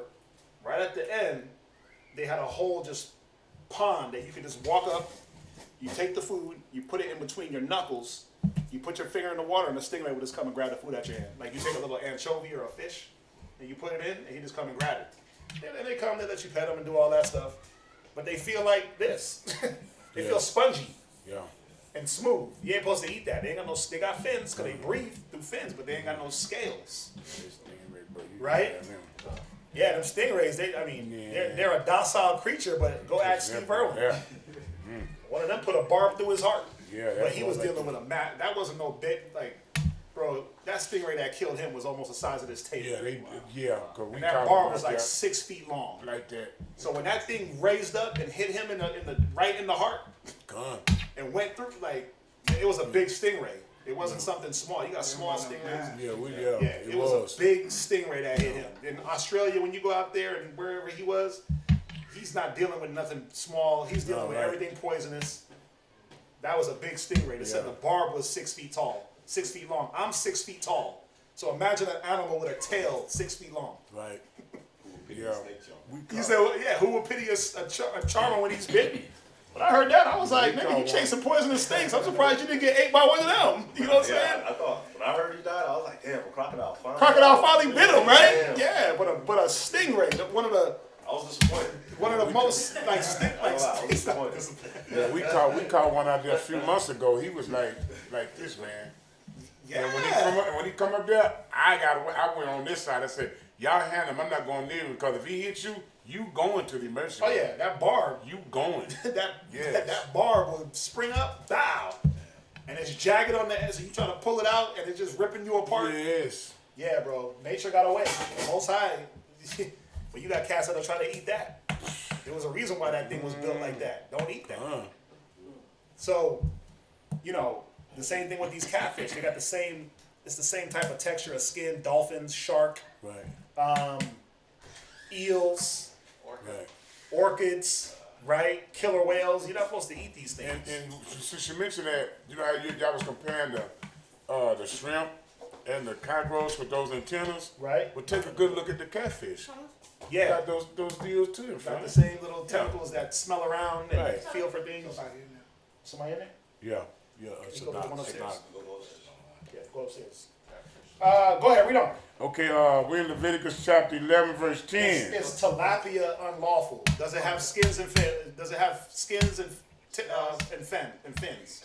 Scales and fins. It does. Right? Now, It there's so many does. different things about tilapia. You know, somebody got to do some real research on tilapia. They say it's a hybrid fish. I'll tell you what does make tilapia unlawful: what they feed it. They feed your farm-raised fish. Have you ever seen a farm of fish? They got these big swimming pools that are separated with glass or whatever it is, or nets. The way they feed your fish is with pig pellets, which is poop of the pig mixed with whatever food. Then when the fish gets sick, they gotta throw antibiotics into the water. So yes, tilapia can be unlawful. Any fish can be unlawful now. Salmon. Wow. You want to try to get that wild caught, but even that's a lie. That's like saying, let me get that organic, right? They can say it's wild caught, but wild caught just means that it's out there in the water. Come on, man. It could still be on a farm. So, and, you know, again, we could be over righteous. The scriptures say not to be over righteous, not to lean too much to the left, too much to the right. There's so many things that we do that are against the law. That's why we have the grace. Because you don't know what they're feeding your fish. You don't know what they're feeding your chicken. You don't know if that chicken might have picked out a pig and ate a pig a little bit, and then you slaughtered that chicken and you ate. Like, we don't know. Unless you're raising it yourself and being able to orchestrate this diet, you don't know. We don't technically know. Remember, Deuteronomy 28:45 says what? Read that.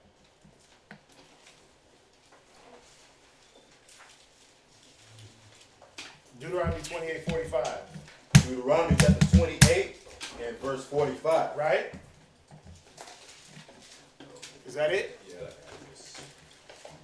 Moreover, Uh-huh. all these curses shall come upon thee, Right. and pursue thee, Go ahead. and overtake thee, Right? till thou be destroyed. Go ahead. Because thou hearkenest not unto the voice of the Lord thy power, Go ahead. to keep his commandments Read. and his statutes which he commanded thee. Right. Jump down to verse 48. Verse 48. Therefore shalt thou serve thine enemies, Right? which the Lord shall send against thee. Come on. In hunger. In what? In hunger. So you got to eat what they feed you. And however which way they take care of that animal, you got to deal with it or starve, right? Is it like, even if you want to go, like, let's say, oh, I just want to go vegan. Well, think about how many pesticides they pump into the fruits and vegetables. Think about use one upstairs. Think about how many pesticides they spray over your food. Think about it. When you go get apples from the store and they look all nice and shiny and glossy, they put wax on the apple to make it look good. You're supposed to boil that off. You're supposed to run that apple under hot water, and if you run it long enough, that wax will start to melt. When you ingest that, you ever eat a bunch of apples and wonder, why does my stomach hurt? Because you're trying to break down wax in your gut before you even get to the apple. Well, who would have ever knew? Who would have ever known that they did that? That they color the fruits to make them look a certain way so you can buy them? Who would have known? Like who does like? But that's your organic. Organic apples are hit with wax, hit with coloring, right? So natural is what you want. You want to be able to grow these. We should be able to grow these things in our backyards. You go to an apple tree and pluck it and eat that apple. Yeah, you might get a worm in the apple. Yeah. But take the worm, toss that, or toss the apple, cut the like. That's how nature goes. You know, My bad. you know, just on like the whole righteous thing. I used to work at the HEB distribution center, right? Right. And I worked at the produce side. So all your food, all your food is trash. Yeah. All of it is trash. So like, it's trash when it comes in, and even when it's there, it's so much that's coming in, and then you don't have a lot of people that's working on these produces that's coming in, and everything is done on a time limit. So I can tell you straight up, like I pulled a whole thing with like millions of tomatoes coming off that truck, and it falls over, and those tomatoes are all over this nasty. Oh, they it's put super nasty. right back in the bin and sell them. we like, okay, the manager didn't see it. Let's get this up as fast as we can. These are tomatoes. We did the same thing with lettuces. Ugh. We did the same thing with your kales. We did the same thing with your cucumbers. Like, we did the same thing with your grapes, with your plums.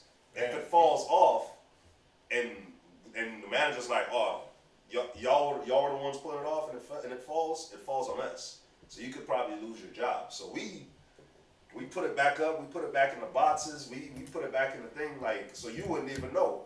But you wouldn't know that. And then the workers that we working with, some of these guys are spitting on the floor. I work with a guy that spit on the floor, and all the grapes, right? And the tomatoes falling on that same floor that he's spitting on. Then the best part is you walk through the grocery store, you pluck off the grape, and then even wash it. Oh yeah. Look, you didn't die, right? You didn't get sick. Kind. I'm just saying that just for the purpose of, it's very important to pray over your food. Because even if you eating something that is organic, first of all, organic, you talking about organic lettuces and organic tomatoes, stop. That's not organic. It's not. There's still a level of the soil is tainted. How about that? Because things is coming. A lot of the produce comes from California, especially here in Texas. That's coming from California. So that's like a day, maybe a 2-day trip for that 18-wheeler to come from California to here. So it's sitting in that 18-wheeler. And then it comes and then it sits in the distribution center. Then after the distribution center, it goes to the actual stores and then it sits there before it goes out. So it's being sprayed with something so that it doesn't turn. It doesn't turn. Yeah. So that process and it ain't just is water. being slowed down, whether it's organic or not. It's being slowed down. So yeah, you gotta bring over the food. And that's the point. What's up? Question. That made me think of something. Could that be the reason why Samson didn't tell his mother and his father he got that honey out of the lion's carcass? Because it makes a point. He said he got the honey on his journey, and he didn't tell his father and mother. He just gave it to him. Bro, he wasn't supposed to do that. He wasn't supposed to do that. The honey was lawful, but eating it out of a lion, a dead lion. Come on, that's an unlawful animal. Because it made it a point. It said that he didn't tell him. He didn't tell them, yeah, but they ate the honey. But he didn't tell them. He wasn't supposed to eat that. Right? Where we at? Oh, so tilapia. Again, there's so many things that, since we are given to the hands of our enemy, some of y'all got mixed fabrics on right now. You got cotton and linen and cotton and wool. Well, it's wool and linen, right? I mean, unless you sewed it up yourself, like from one thread of linen all the way to a shirt, are you really walking around and checking labels? Like, oh man, that's a mix. That's a mixed fabric. Right? Who's doing that? That's what I'm saying, but that's why the Most High gave us the grace. Because he knew, like, people be acting like the Most High didn't know what the hell he was doing when he put us here. He put us here knowing that we was gonna break the law unknowingly because our enemy is wicked. Because they know that as long as we keep breaking the law, we go further and further from the Most High. Now, does that mean that we don't do our due diligence and check labels for food, check labels for clothing, check, where's my food being produced. You do have ways of knowing where your food comes from. You can go local. I mean, every state got a farm that you can go local and buy your food. Fish, meat, milk, and they deal with the animals correctly so that the ecosystem is kept. So there's ways. It's just how diligent you gonna be in it. How much you gonna let that consume your time, and is that gonna save you?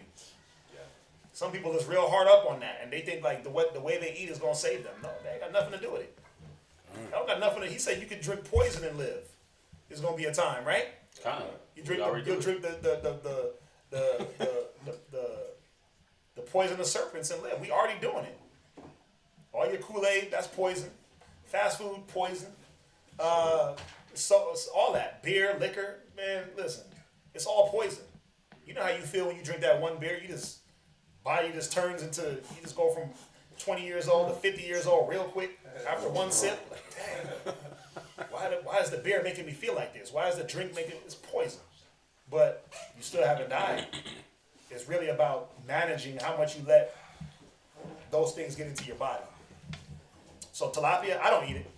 I mean, short story short, I don't eat tilapia from the things that I've heard. I really don't even eat too much fish unless, I don't know, man. It's rough. Might eat some snapper here and there. But who knows how that's raised? Red snapper is a good fish. It's lawful, but who knows how the hell they raise that? To get them, bro, you see them snappers? They be like this big. Who's raising that? Even with the salmon, some of the salmon, I think it was in Massachusetts, they crossbreed it with an eel-like species. I heard that. Yeah, I seen that. They crossbreed it, so you don't even know you're eating like a crossbred Frankenstein type of salmon. Yeah. All you see is that pink fillet with no bones, and you're like, oh, salmon, that's lawful.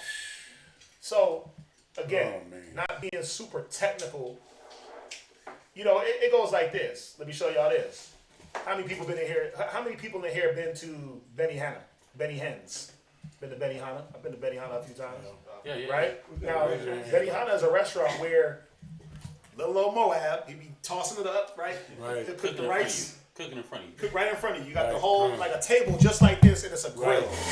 And everybody's circling the table. And he's cooking, right? And he's got his little spatulas, and he's flipping eggs, and right here, he got the pork for the person that wants the pork fried rice. Right. Right next to it, sizzling in the same greases as the chicken. Sizzling, right? And then right here down the street is shrimp. Because he wants pork fried rice. He wants chicken fly lice. He wants shrimp fly lice. I just want vegetable fly lice. Right. So my fly lice is right here being cooked. I know what I'm saying. Fly lice. My fly lice is being cooked right here. I just want vegetable fried rice. But the shrimp, the pork, and the chicken is all on the same grill. Now, what does the Bible say about that? Dang, man. The whole grill was supposed to be broke down. It said any vessel that touched an unlawful thing, an unlawful food, was supposed to be destroyed. Right? Now, when you go eat your burrito spot, from what I see, they got one grill. So when the cat's ordering chicharron burrito and you want chicken burrito because you're trying to keep the law, they end up melting all your chicken into that pork grease. Dang, Get over it. Get over it. Yeah, chill, but get over it. I don't care where you go. I don't care where you go. If they're cooking unlawful food, you're subject to that unlawfulness. Not by your own, let me order some pork on purpose, but by proxy of, well, they're not going to throw away a whole vessel because you want to keep the law. The heathen don't roll like that. No, they don't. They're not like, oh, we're going to just destroy a whole grill because this nigga's trying to keep the Bible. They're like, bruh, get over it. It's lawful, it's good. See, the heat killed all the germs. That's how they think, right? The heat killed the germs. It's funny because like Ishmael, they'll sell you like tobacco and stuff like that in their stores, but they won't do it themselves. They won't do it themselves. I worked in a building, and this dude had a deli downstairs with Ishmael, and I told him, man, I don't eat pork. I gave him a rundown for my breakfast stock with one chicken. And once he realized I kept the law, he was Muslim. He was like, oh, I have a whole other grill. I'll tell him to cook it on the other grill. See, but that's what I'm saying. He got a halal grill. But bro, Pizza Hut ain't got no halal pizza pan and a halal oven. Benihana's don't give a damn about your law. They like, listen, we cleaned the grill, we disinfected it, we did all that. But the Bible says to break that grill down. Now, you gonna just stop totally eating at restaurants? Because no matter where you go, they cook unlawful foods. They got on. You walk into a restaurant, you try to go get your little two-piece fish dinner, and you walk in and what are you inhaling? Crab boiling, right? You got crab particles now in your nose. I mean, come on, man. Being over righteous, that's why the Bible said don't be over righteous. Don't be over wicked though. Too much to the left, too much to the right. You don't have to eat tilapia. You don't have to go to Benihana. You don't have to eat out. You don't have to, when they cutting pepperoni pizzas. Don't let Little Caesars fool you talking about clean cut. Nigga, that same little cutter cut pork supremes all yesterday. They don't got one that says clean cut on it and they use that only for cheese. That one was cutting supreme pizzas the day before and cutting pepperonis and meat lovers, right? That's what it so then the next day they washed it and they said, okay, this is going to be the clean cut. Yesterday was the dirty cut. You know, so remember, we're in slavery. And this is not a okay to be wicked purposefully, but it is a reminder that there's only so much you can do because of the fact of the conditions that we're under. Your clothing, your drink, right? Y'all need to go and look at how they make your little malt liquor. And how filthy that is. How they make your little beers and your 411s. What is it? 211s? 4 Locos, that high gravity malt liquor. That's like 12% in a 22. 2 of those will black you out. Go look how they make those things compared to like good cognacs and high priced bourbons and blue labels. It's like the way I said cognacs, right? But go look at it.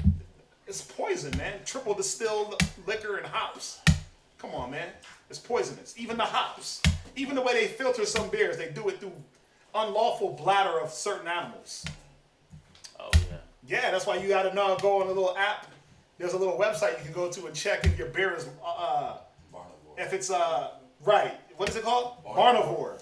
It checks if your beer is vegan. That's what it is, right? It checks if it's halal, basically. Is it halal or vegan? I think it's vegan because the way they filter alcohol, they filter wine through pig bladders. Why do you think during the Passover we do Manischewitz? It's a kosher wine. Some wines got pig products in it. Y'all didn't know that, did y'all? You drinking your barefoot Moscato and then filter that through a damn pig bladder. Yep. It's unlawful. It makes sense why you can get a bottle of wine at HEB for 3%. Yeah. 3 bottles of wine. It's getting filtered through pig guts. You eating chitterlings in your wine. But But my point is, see, you wouldn't think that Esau is that wicked. That they're gonna filter wine through a pig bladder. Just a bladder. Or just a bladder of an animal. Like, why? Because they want to get those enzymes for the taste. You wouldn't think like, damn, these niggas is that off? But they are. And putting things in sheep stomachs and boiling, what's the one dish where they cook it in the sheep stomach out there in Europe? Something they stuff the bread into the sheep stomach and then they put it in the oven. They cut it and it's like some German dish, I think, or Polish dish. It's disgusting. I don't know. It ain't shepherd's pie. Is it haggis? It might be that. It's filthy. It's haggis. It's a savory haggis. pudding. Haggis. Haggis. Yeah. A savory pudding that they boil in a sheep's gut. And it contains heart, liver, and lung. Oh, all that. All the defiled things that you shouldn't eat. Tasty. But so think about it, man. You drinking your wine, you sipping, you thinking you keeping the law, but the wine has been tainted through the filthy animal that they filtered it through. Yeah. So you see why the over righteousness, but the whole reason of the law and knowing it was to do, especially in this time, just do what you know you can do. Do what's in your power to do. He that knoweth to do good and do it not is sin unto him. So again, I'm not saying just go be breaking the law because the heathen are filthy. Oh, now I can just go eat pork because they cooking pork on my, mixed with my this and that. No, don't order the pork. Don't order the shrimp, or just stay away from those restaurants. Right? Where we at? Leviticus chapter 11, verse 10. They use the bladder as a filter. I don't know what the exact mechanics. She was asking, why do they need the bladder? They use the bladder because they're filthy. That's why. Who needs a bladder to filter? They use it as a filter, some type of filtration for wine, for beer. Listen, everybody knows I partake in the Guinness. That is my beer of choice, right? There was one time they were filtering that beer through a fish bladder. They were using fish parts to filter that beer, and they stopped, so I'm good now. But at one time, that beer was considered not a vegan beer or a vegetarian beer because they used some meat source to get whatever taste or whatever filtration or whatever yeast they needed to get. They used fish. I mean, I never heard of like microbreweries using fish to filter beers. Like you go to like the microbreweries where they make their own home brews. I never heard that whole process until you put me onto that website. Yeah. I thought you put me on. It was Jeremiah that gave us the site. Oh. And I shot it to you, but I never knew that. I'm drinking my beer like, oh, it's just a beer. Right? Haggis. Yeah, I thought I wanted to get it. Haggis, that's what it is. Yeah, stuffed boiled sheep gut with all types of filth inside of it. And then they put onions to make it taste good. Where we at, man? Let's finish it up. Leviticus chapter 11, verse 10. Uh-huh. And all that have not fins and scales in the seas and in the rivers, of all that move in the waters, and of any living thing which is in the waters, right? They shall be an abomination unto you. Right, they're abominable, man. Go ahead. They shall be even an abomination unto you. Right. Ye shall not eat of their flesh. Right. But ye shall have their carcasses in abomination. Meaning what?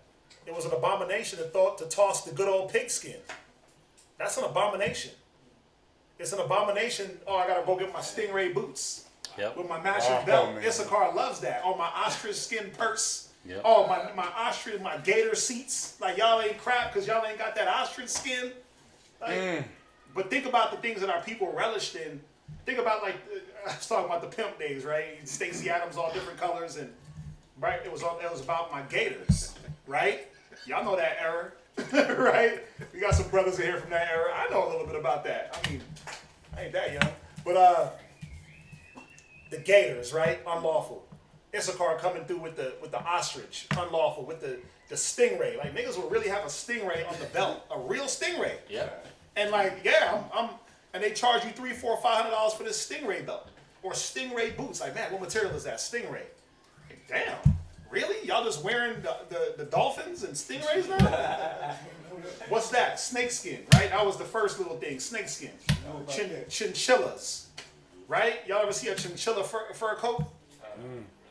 You know how much you know how many chinchillas it cause you to make one coat? They're little. Chinchilla's like this big, man. It takes like 300 chinchillas to make a coat. Just to get a fur coat, mink, fox.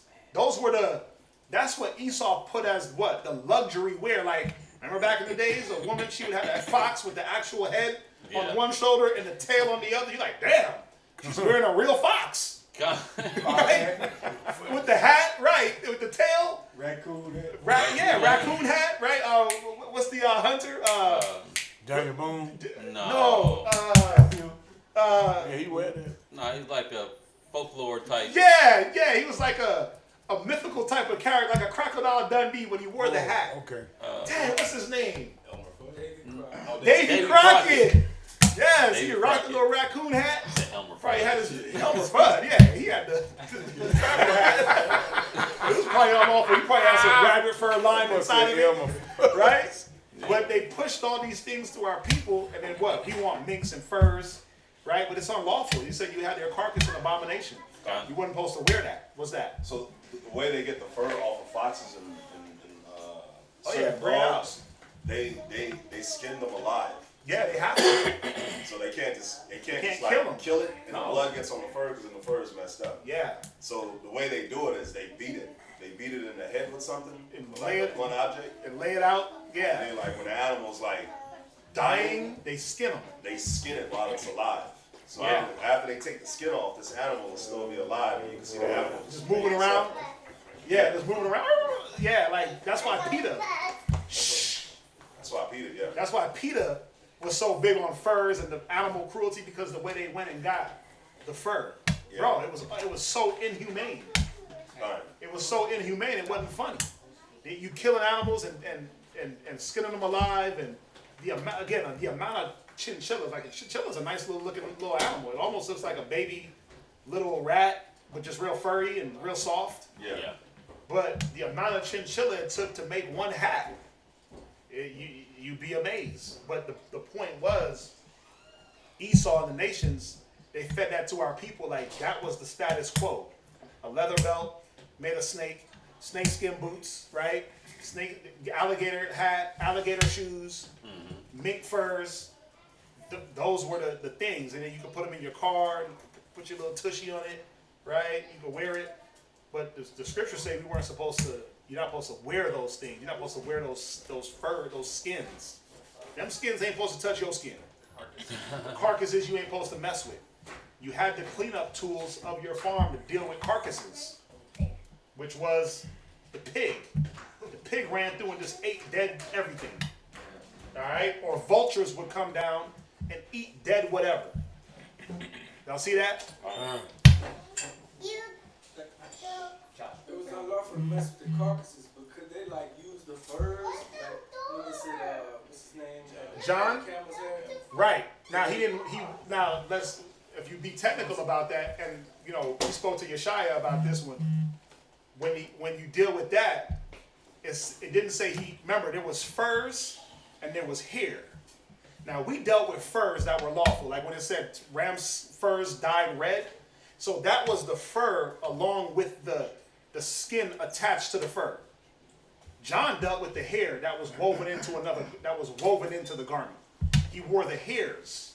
He didn't let the skin of that animal touch his skin.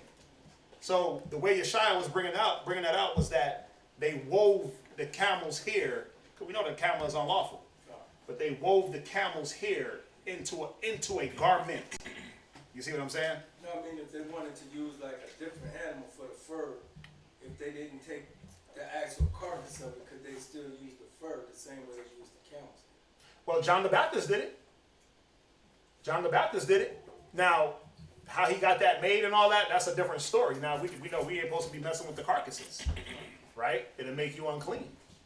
So, it doesn't say how he got that made, but we know that he wasn't rocking the skin of that animal.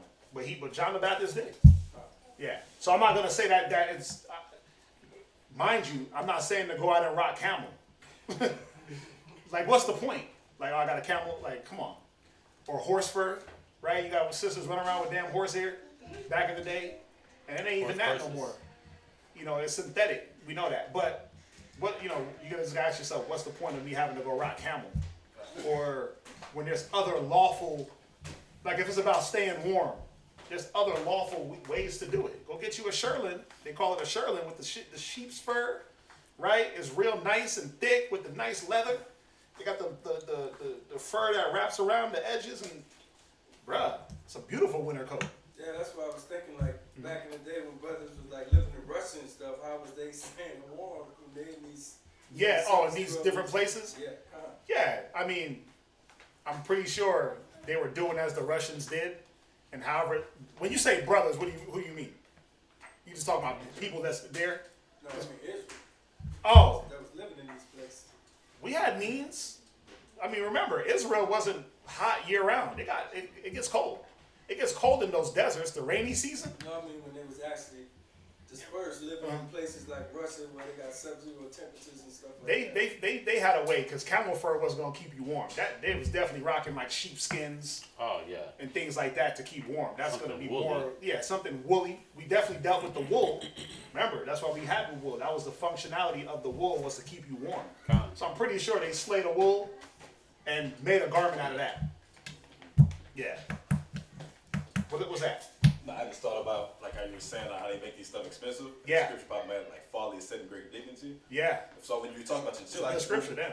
Yeah, I googled it too. I just googled chinchilla coat, and the first coat that popped up was Neiman Marcus for $31,500. That's what I'm saying. Yeah. Because it's soft. Because it's soft. Like, man, just give me some microfiber. I'm good. You know, so crazy. Growing up, partially in Columbus, Ohio, Walmart used to sell chinchillas, the animals. Right. Oh, the actual animal. The actual animals. I believe it. Damn. Where else? Probably the local pet stores. Yeah.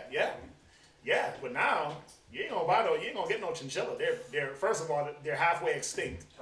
They've been making coats out of them for years, right? They're on the endangered species list, and then they cost a grip. Yeah. They cost a grip. So, yeah. And then obviously, you wouldn't want a chinchilla. They're unlawful.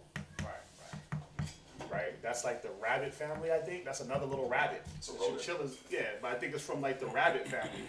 Part of those family of hares and all that stuff, I believe. Don't quote me. Can you own them? Can you? I mean, Job had dogs. And dogs are an unlawful animal to eat. But Job had dogs. So can you have pets yet? It's like, even a pig. It's not, I'm not saying get a pig for a pet. Well, but it's not unlawful to own them. We had them. Kind of. Now, were we dealing with there's a difference between having the animal alive for a function and having the animal dead and dealing with it. Kind of. Why would you have dogs? To guard things and to, right? Alert you. And to alert you, and they had a function. Why did you have pigs along with all the other farm animals that you had? They kept them on the farm. Yeah, notice one thing. When it goes through like Cat's Wealth, it never says how many pigs they had. Because that wasn't the animal to be counted as wealth. But I'm sure you had at least one on your farm to clean up. Yeah, that what they were good. Yeah, that's all they were meant for. I'm sure you had one or two, maybe a little family of pigs. And when they died, the other pigs just ate him. And then when something else died on your farm, the pigs go get them. Something that was, so we had, Job had dogs.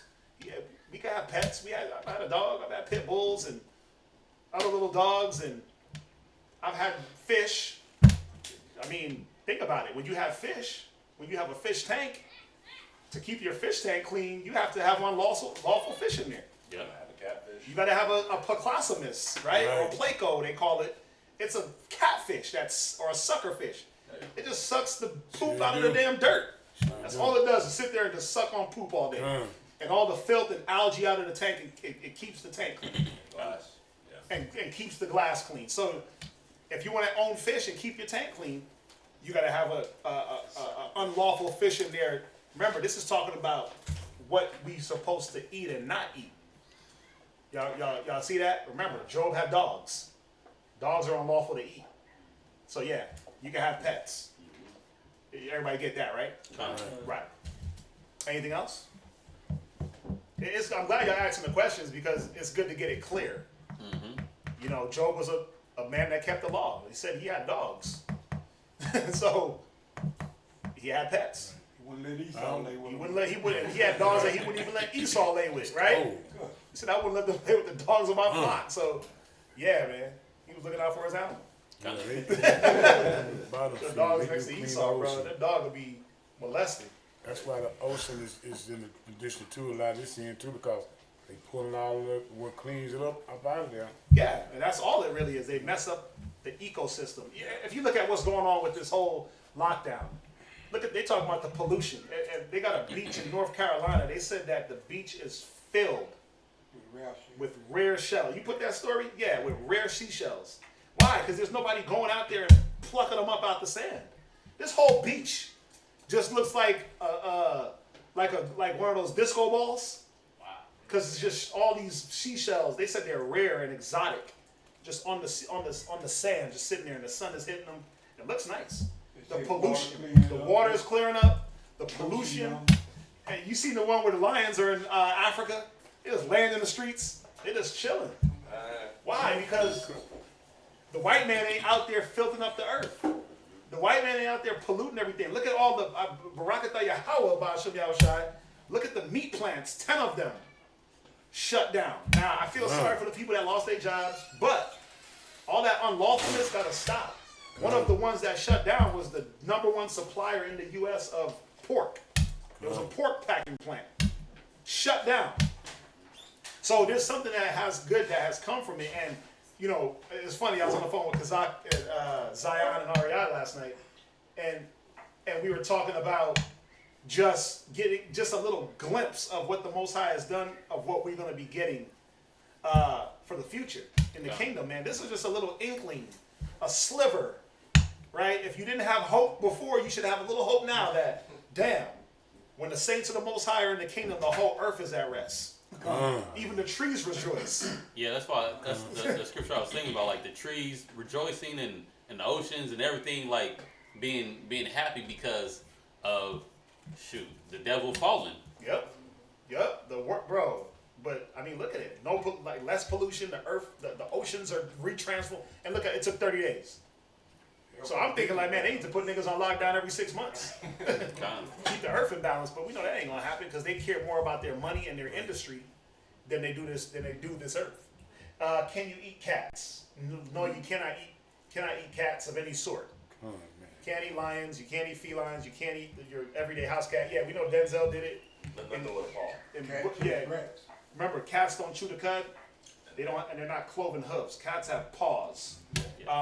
So they will be deemed unlawful. And you got to look at what cats eat. They eat rats. They eat birds. They eat other animals. The main things of what we ate they were herbivores, man. Even I'm gonna say this. Even if you look at the way we're structured like herbivores. We have the digestive tract. We have the jaw structure. Remember, think about everything that eats meat. Everything that eats meat is what? A predator. They got claws and fangs. We don't hunt our animals the way a lion hunts their animal. Like you run up to an animal and bring them down. We had to invent something to kill animals. You see that? So even the way we're structured anatomically, we're structured as like herbivores. Not saying that we are vegetarians only. We do eat meat. Meat is part of the law to eat. That's why he gave us this dietary law. Because we ate meat. He was saying this is the meat you eat and don't eat. You know, just want to put that out. Somebody had a hand up. Oh, I was going to say, George the Branch, but that's why we had the year of Jubilee, right? And if you just think about it, if we back in the days when we were living clean and everything, our land was pure. The trees, the ocean, everything was pure. And then you add the year of Jubilee on top of that. Yeah. So that time, and then you had the land Sabbath. Yeah, you had the land Sabbath. Yeah, land Sabbath. So there was a lot of things that were at rest. Your animals was resting. Right. Think about it. They get to replenish your field. The soil got to remineralize. Like there was so many different things. The earth could soak up some of that rain. Yeah. Backyard has been on the Sabbath since I've been here. You said, yeah, your backyard. Yeah, that's been on the 7-day Sabbath. They cleaning up the sea. They cleaning up the sea. Even when I'm out there fishing, sometimes if I catch a catfish, something like that, I throw him back in there because I know they're supposed to keep the ocean right. I caught a crab a couple of weeks ago. I'm surprised he hung on to the line. But you there let go when they see that he was still hanging on. I pulled him over. He had a problem with me or something. I took him out of my bait. Yeah, you took him out of his house. I scooted on. I looked at him and said, man, I put this 16 in your life. You're just clown in like this. I could push him out, but I put him on back in there because he's he keeps the ocean clean. Yeah, they got the function, man. Let's read on. Leviticus chapter 11, verse 12. Whatsoever had no fins nor scales in the waters, that shall be an abomination unto you. Right. And these are they which ye shall have an abomination among the fowls. They shall not be eaten. They are an abomination. The eagle and the ossifrage. Right, the eagle. I mean, think about what an eagle eats. Rats. They eat birds. They eat birds. They dogs. They eat whatever they can claw down. Listen, I seen a white man take an eagle, and he threw it like it was a boomerang.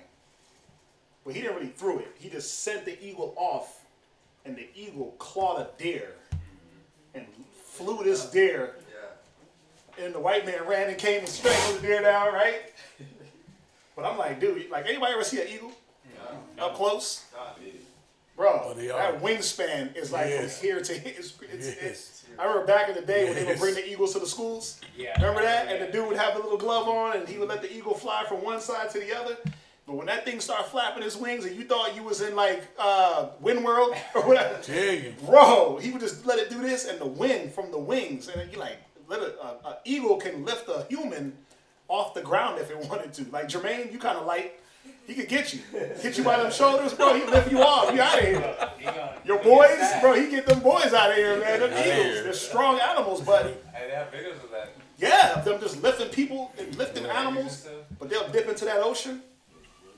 They'll spot their little catfish. They'll dip. They'll eat the catfish. They'll get rodents. They'll get turtles. They'll get rabbits. And they'll just swoop in. Boom, got them. Talons, feet like this big. They claw into you and it just goes from one end to the other. And you're not getting away from that. But they eat unlawful foods also. Right.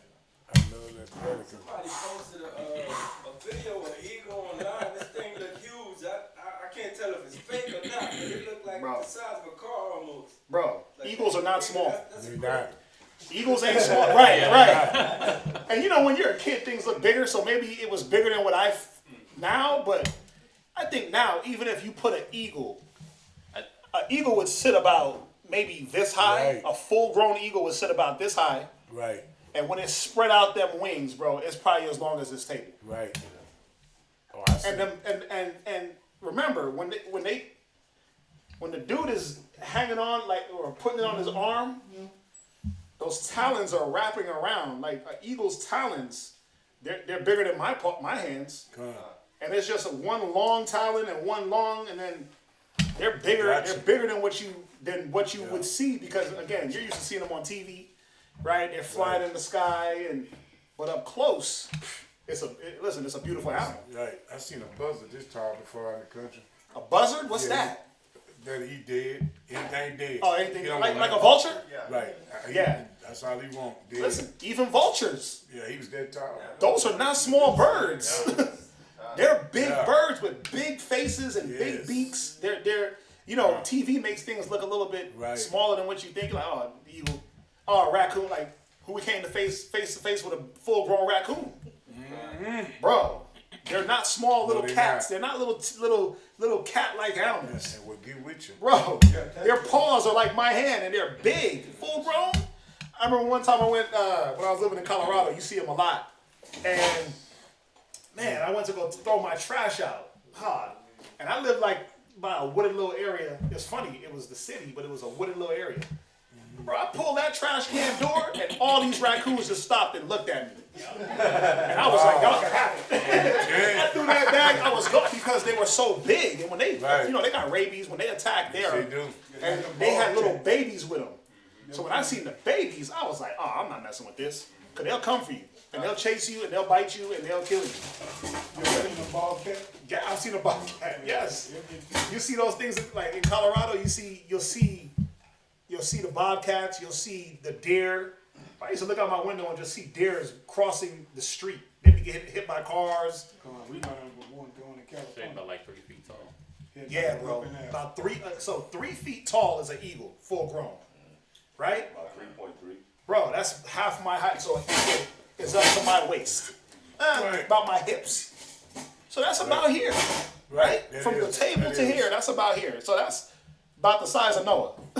Wow, man. Yeah. And that's just a bird. The biggest bird is the biggest eagle is the harpy eagle. How big is it? It's like the size of a man. Oh my gosh. That's what I'm saying. Right? So think about what they're eating. They're not eating little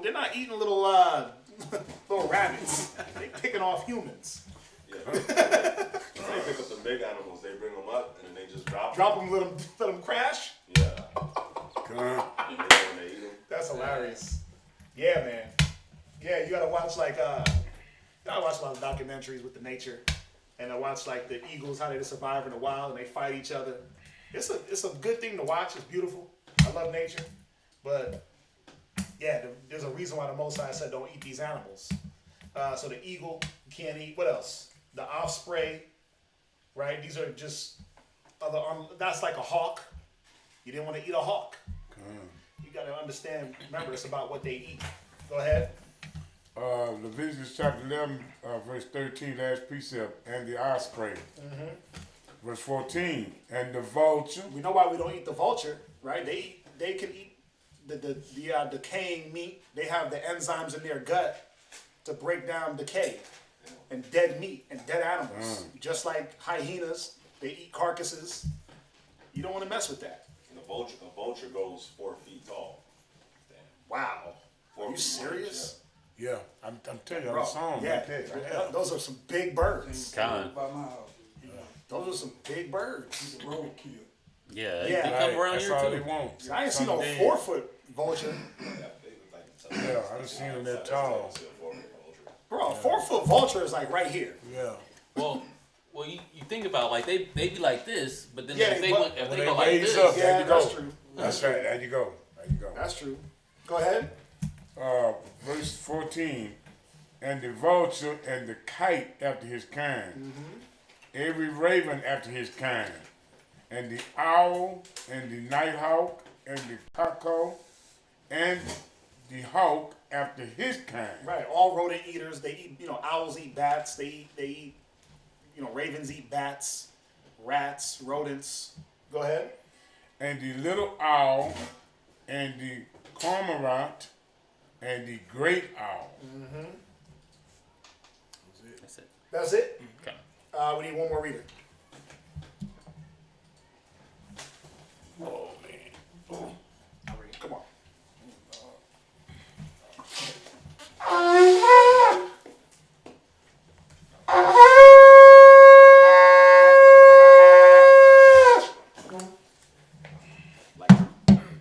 Jermaine, Shabbat Yahweh, Bun, Yashala. Jermaine, Shabbat Shah, Yahweh Ban Yasha'Allah. Imayim, Barak.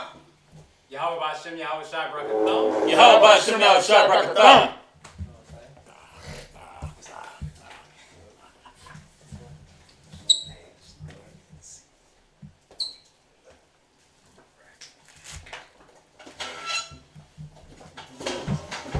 Man, it's crazy. Some animals just don't even look appealing when they're cooked. To eat. Like, you ever see like roasted dog? Oh yeah, I seen them in China videos. Yeah, there's nothing that looks good about that. Maybe because they don't season it. I don't know, but it don't even look tasty at all. They like roasted whole. They roast it alive. Maybe because they're doing it alive. I don't know, but there's certain things in your spirit. You're like, oh, this is off. I'm not gonna lie. Before I knew the truth, You ate some dog. no, I wanted to, because the way that it was like I think it was a pit bull, but the way that the meat just looked so tender. I'm not gonna lie. This is before I knew the truth. But I was like, I was going to give it a shot. But That meat don't look tender to me. I don't know. I remember we went to a Japanese restaurant when I was little. My parents, my mom and my sister, they like to eat all kinds of crap, like gumbo and crab and stuff like that. Right? I was always a picky eater in the world. I didn't like certain things. Right? I remember I was eating like some onion rings. Like, these onion rings is chewy, man. It's chewy. And then my sister started laughing. And she was like, "You're eating calamari." Like, what's calamari? Oh, squids. Squid. Yeah. I remember I just felt like I felt sick, and it was, I was in Queasy. the world. I was like, ugh, 'cause it's like something in cereal. Like, nah, man, I ain't. Like, and I was pushing it aside. I was trying to spit up what I could. They was laughing at me because it's like it's a The delicacy. cats that go to Hooters and be slamming down raw clams, Ah, man. oysters. I used to do that. Ugh. Was it tequila? And limes, right? Squeeze a little lemon on top. Ooh. Yeah, look at that whole dog. That meat looks tender. That is. No, it wasn't that picture. It was like looked like a meaty. That wasn't that one. That was attractive. I think they had it hanging from like his mouth or like his chin, and it was like muscle, Where were but you it was at? skin. No, it was like Google. I was like, man. Oh, I thought you was like at a restaurant. Nah. Like, Nah. I want Fido. What's up? I grew up in Houston my whole life. I never made crawfish because it didn't look appealing. Yeah, that's what I'm saying. Right, It so don't. in the bayou they have crawfish season, so it's a bayou from my old neighborhood. Yeah. So the crawfish would come up on the concrete like by the flocks, and people be over there picking them up, and I'd be like, that's nice. Yeah, we're about to go eat. That's about to be some good eating. They do that in Colorado. They do that in Colorado. They'll go to the little dump off river. It'd be they come up like there's a dead end in my old neighborhood. Yeah. Bayou's behind the dead end. Like when I first grew up in, and the crawfish would just Come up, like, yeah. come up on there, just crawl on the concrete, and people be, oh. That's what I'm saying. It's the same thing in Colorado. They come up in the summertime. They come up out there by you, Like and a people rain just sit right there and just grab them. Yeah. I'm like, what are y'all doing? Oh, those are crawdads. Suck the head right out. Like what? Yeah, bro. Where we at? Leviticus 10, Leviticus 11, 18. 18. Let's finish it up. Read that so. So you're reading to 38. Okay. All right, Leviticus chapter 11, verse 18. Right. And the swan, and the pelican, and the gier eagle, and the stork, the heron, after her kind, and the lapwing, and the bat, all fowls that creep, going upon all four, shall be an abomination unto me. Right. So cats go up on all four. Dogs go up on all four. Bats, they got four that they crawl on. When they're not flying, they're creeping. What other animals that go up on all fours? Squirrels. Yeah, you're supposed to be eating squirrels. Possums, mongoose, armadillos, Sonic the Hedgehog. What else? Rabbits. Yeah, rabbits. But there's like animals that like people like, oh, possum. Like possum. Bush rat, muskrats. The big, you ever see them muskrats?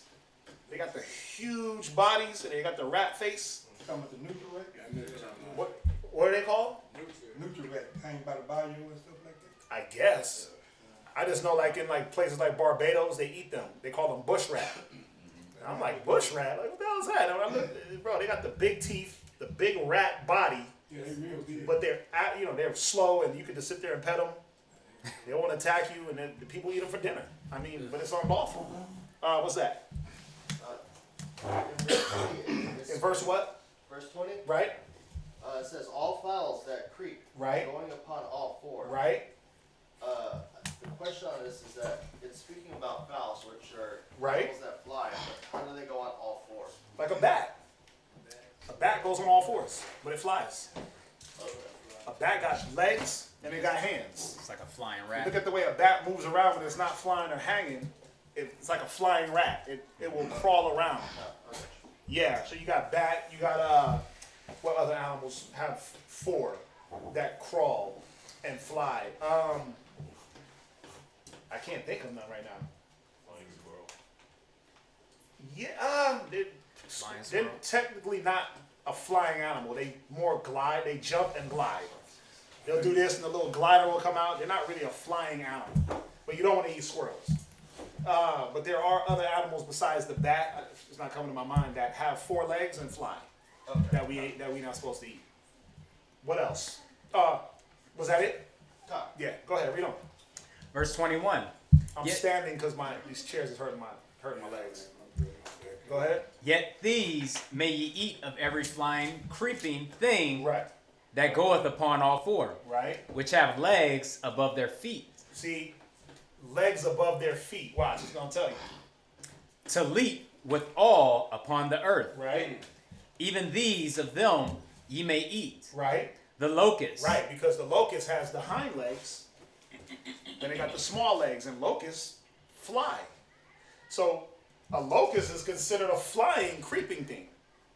You see that? So you can eat all manner of locusts, grasshoppers, the big locusts, small locusts, whatever locust, you can eat it. Fry them up, a little salt, have at it. I mean, I haven't tried it. I'm sure it's nutritious. Right? Go ahead.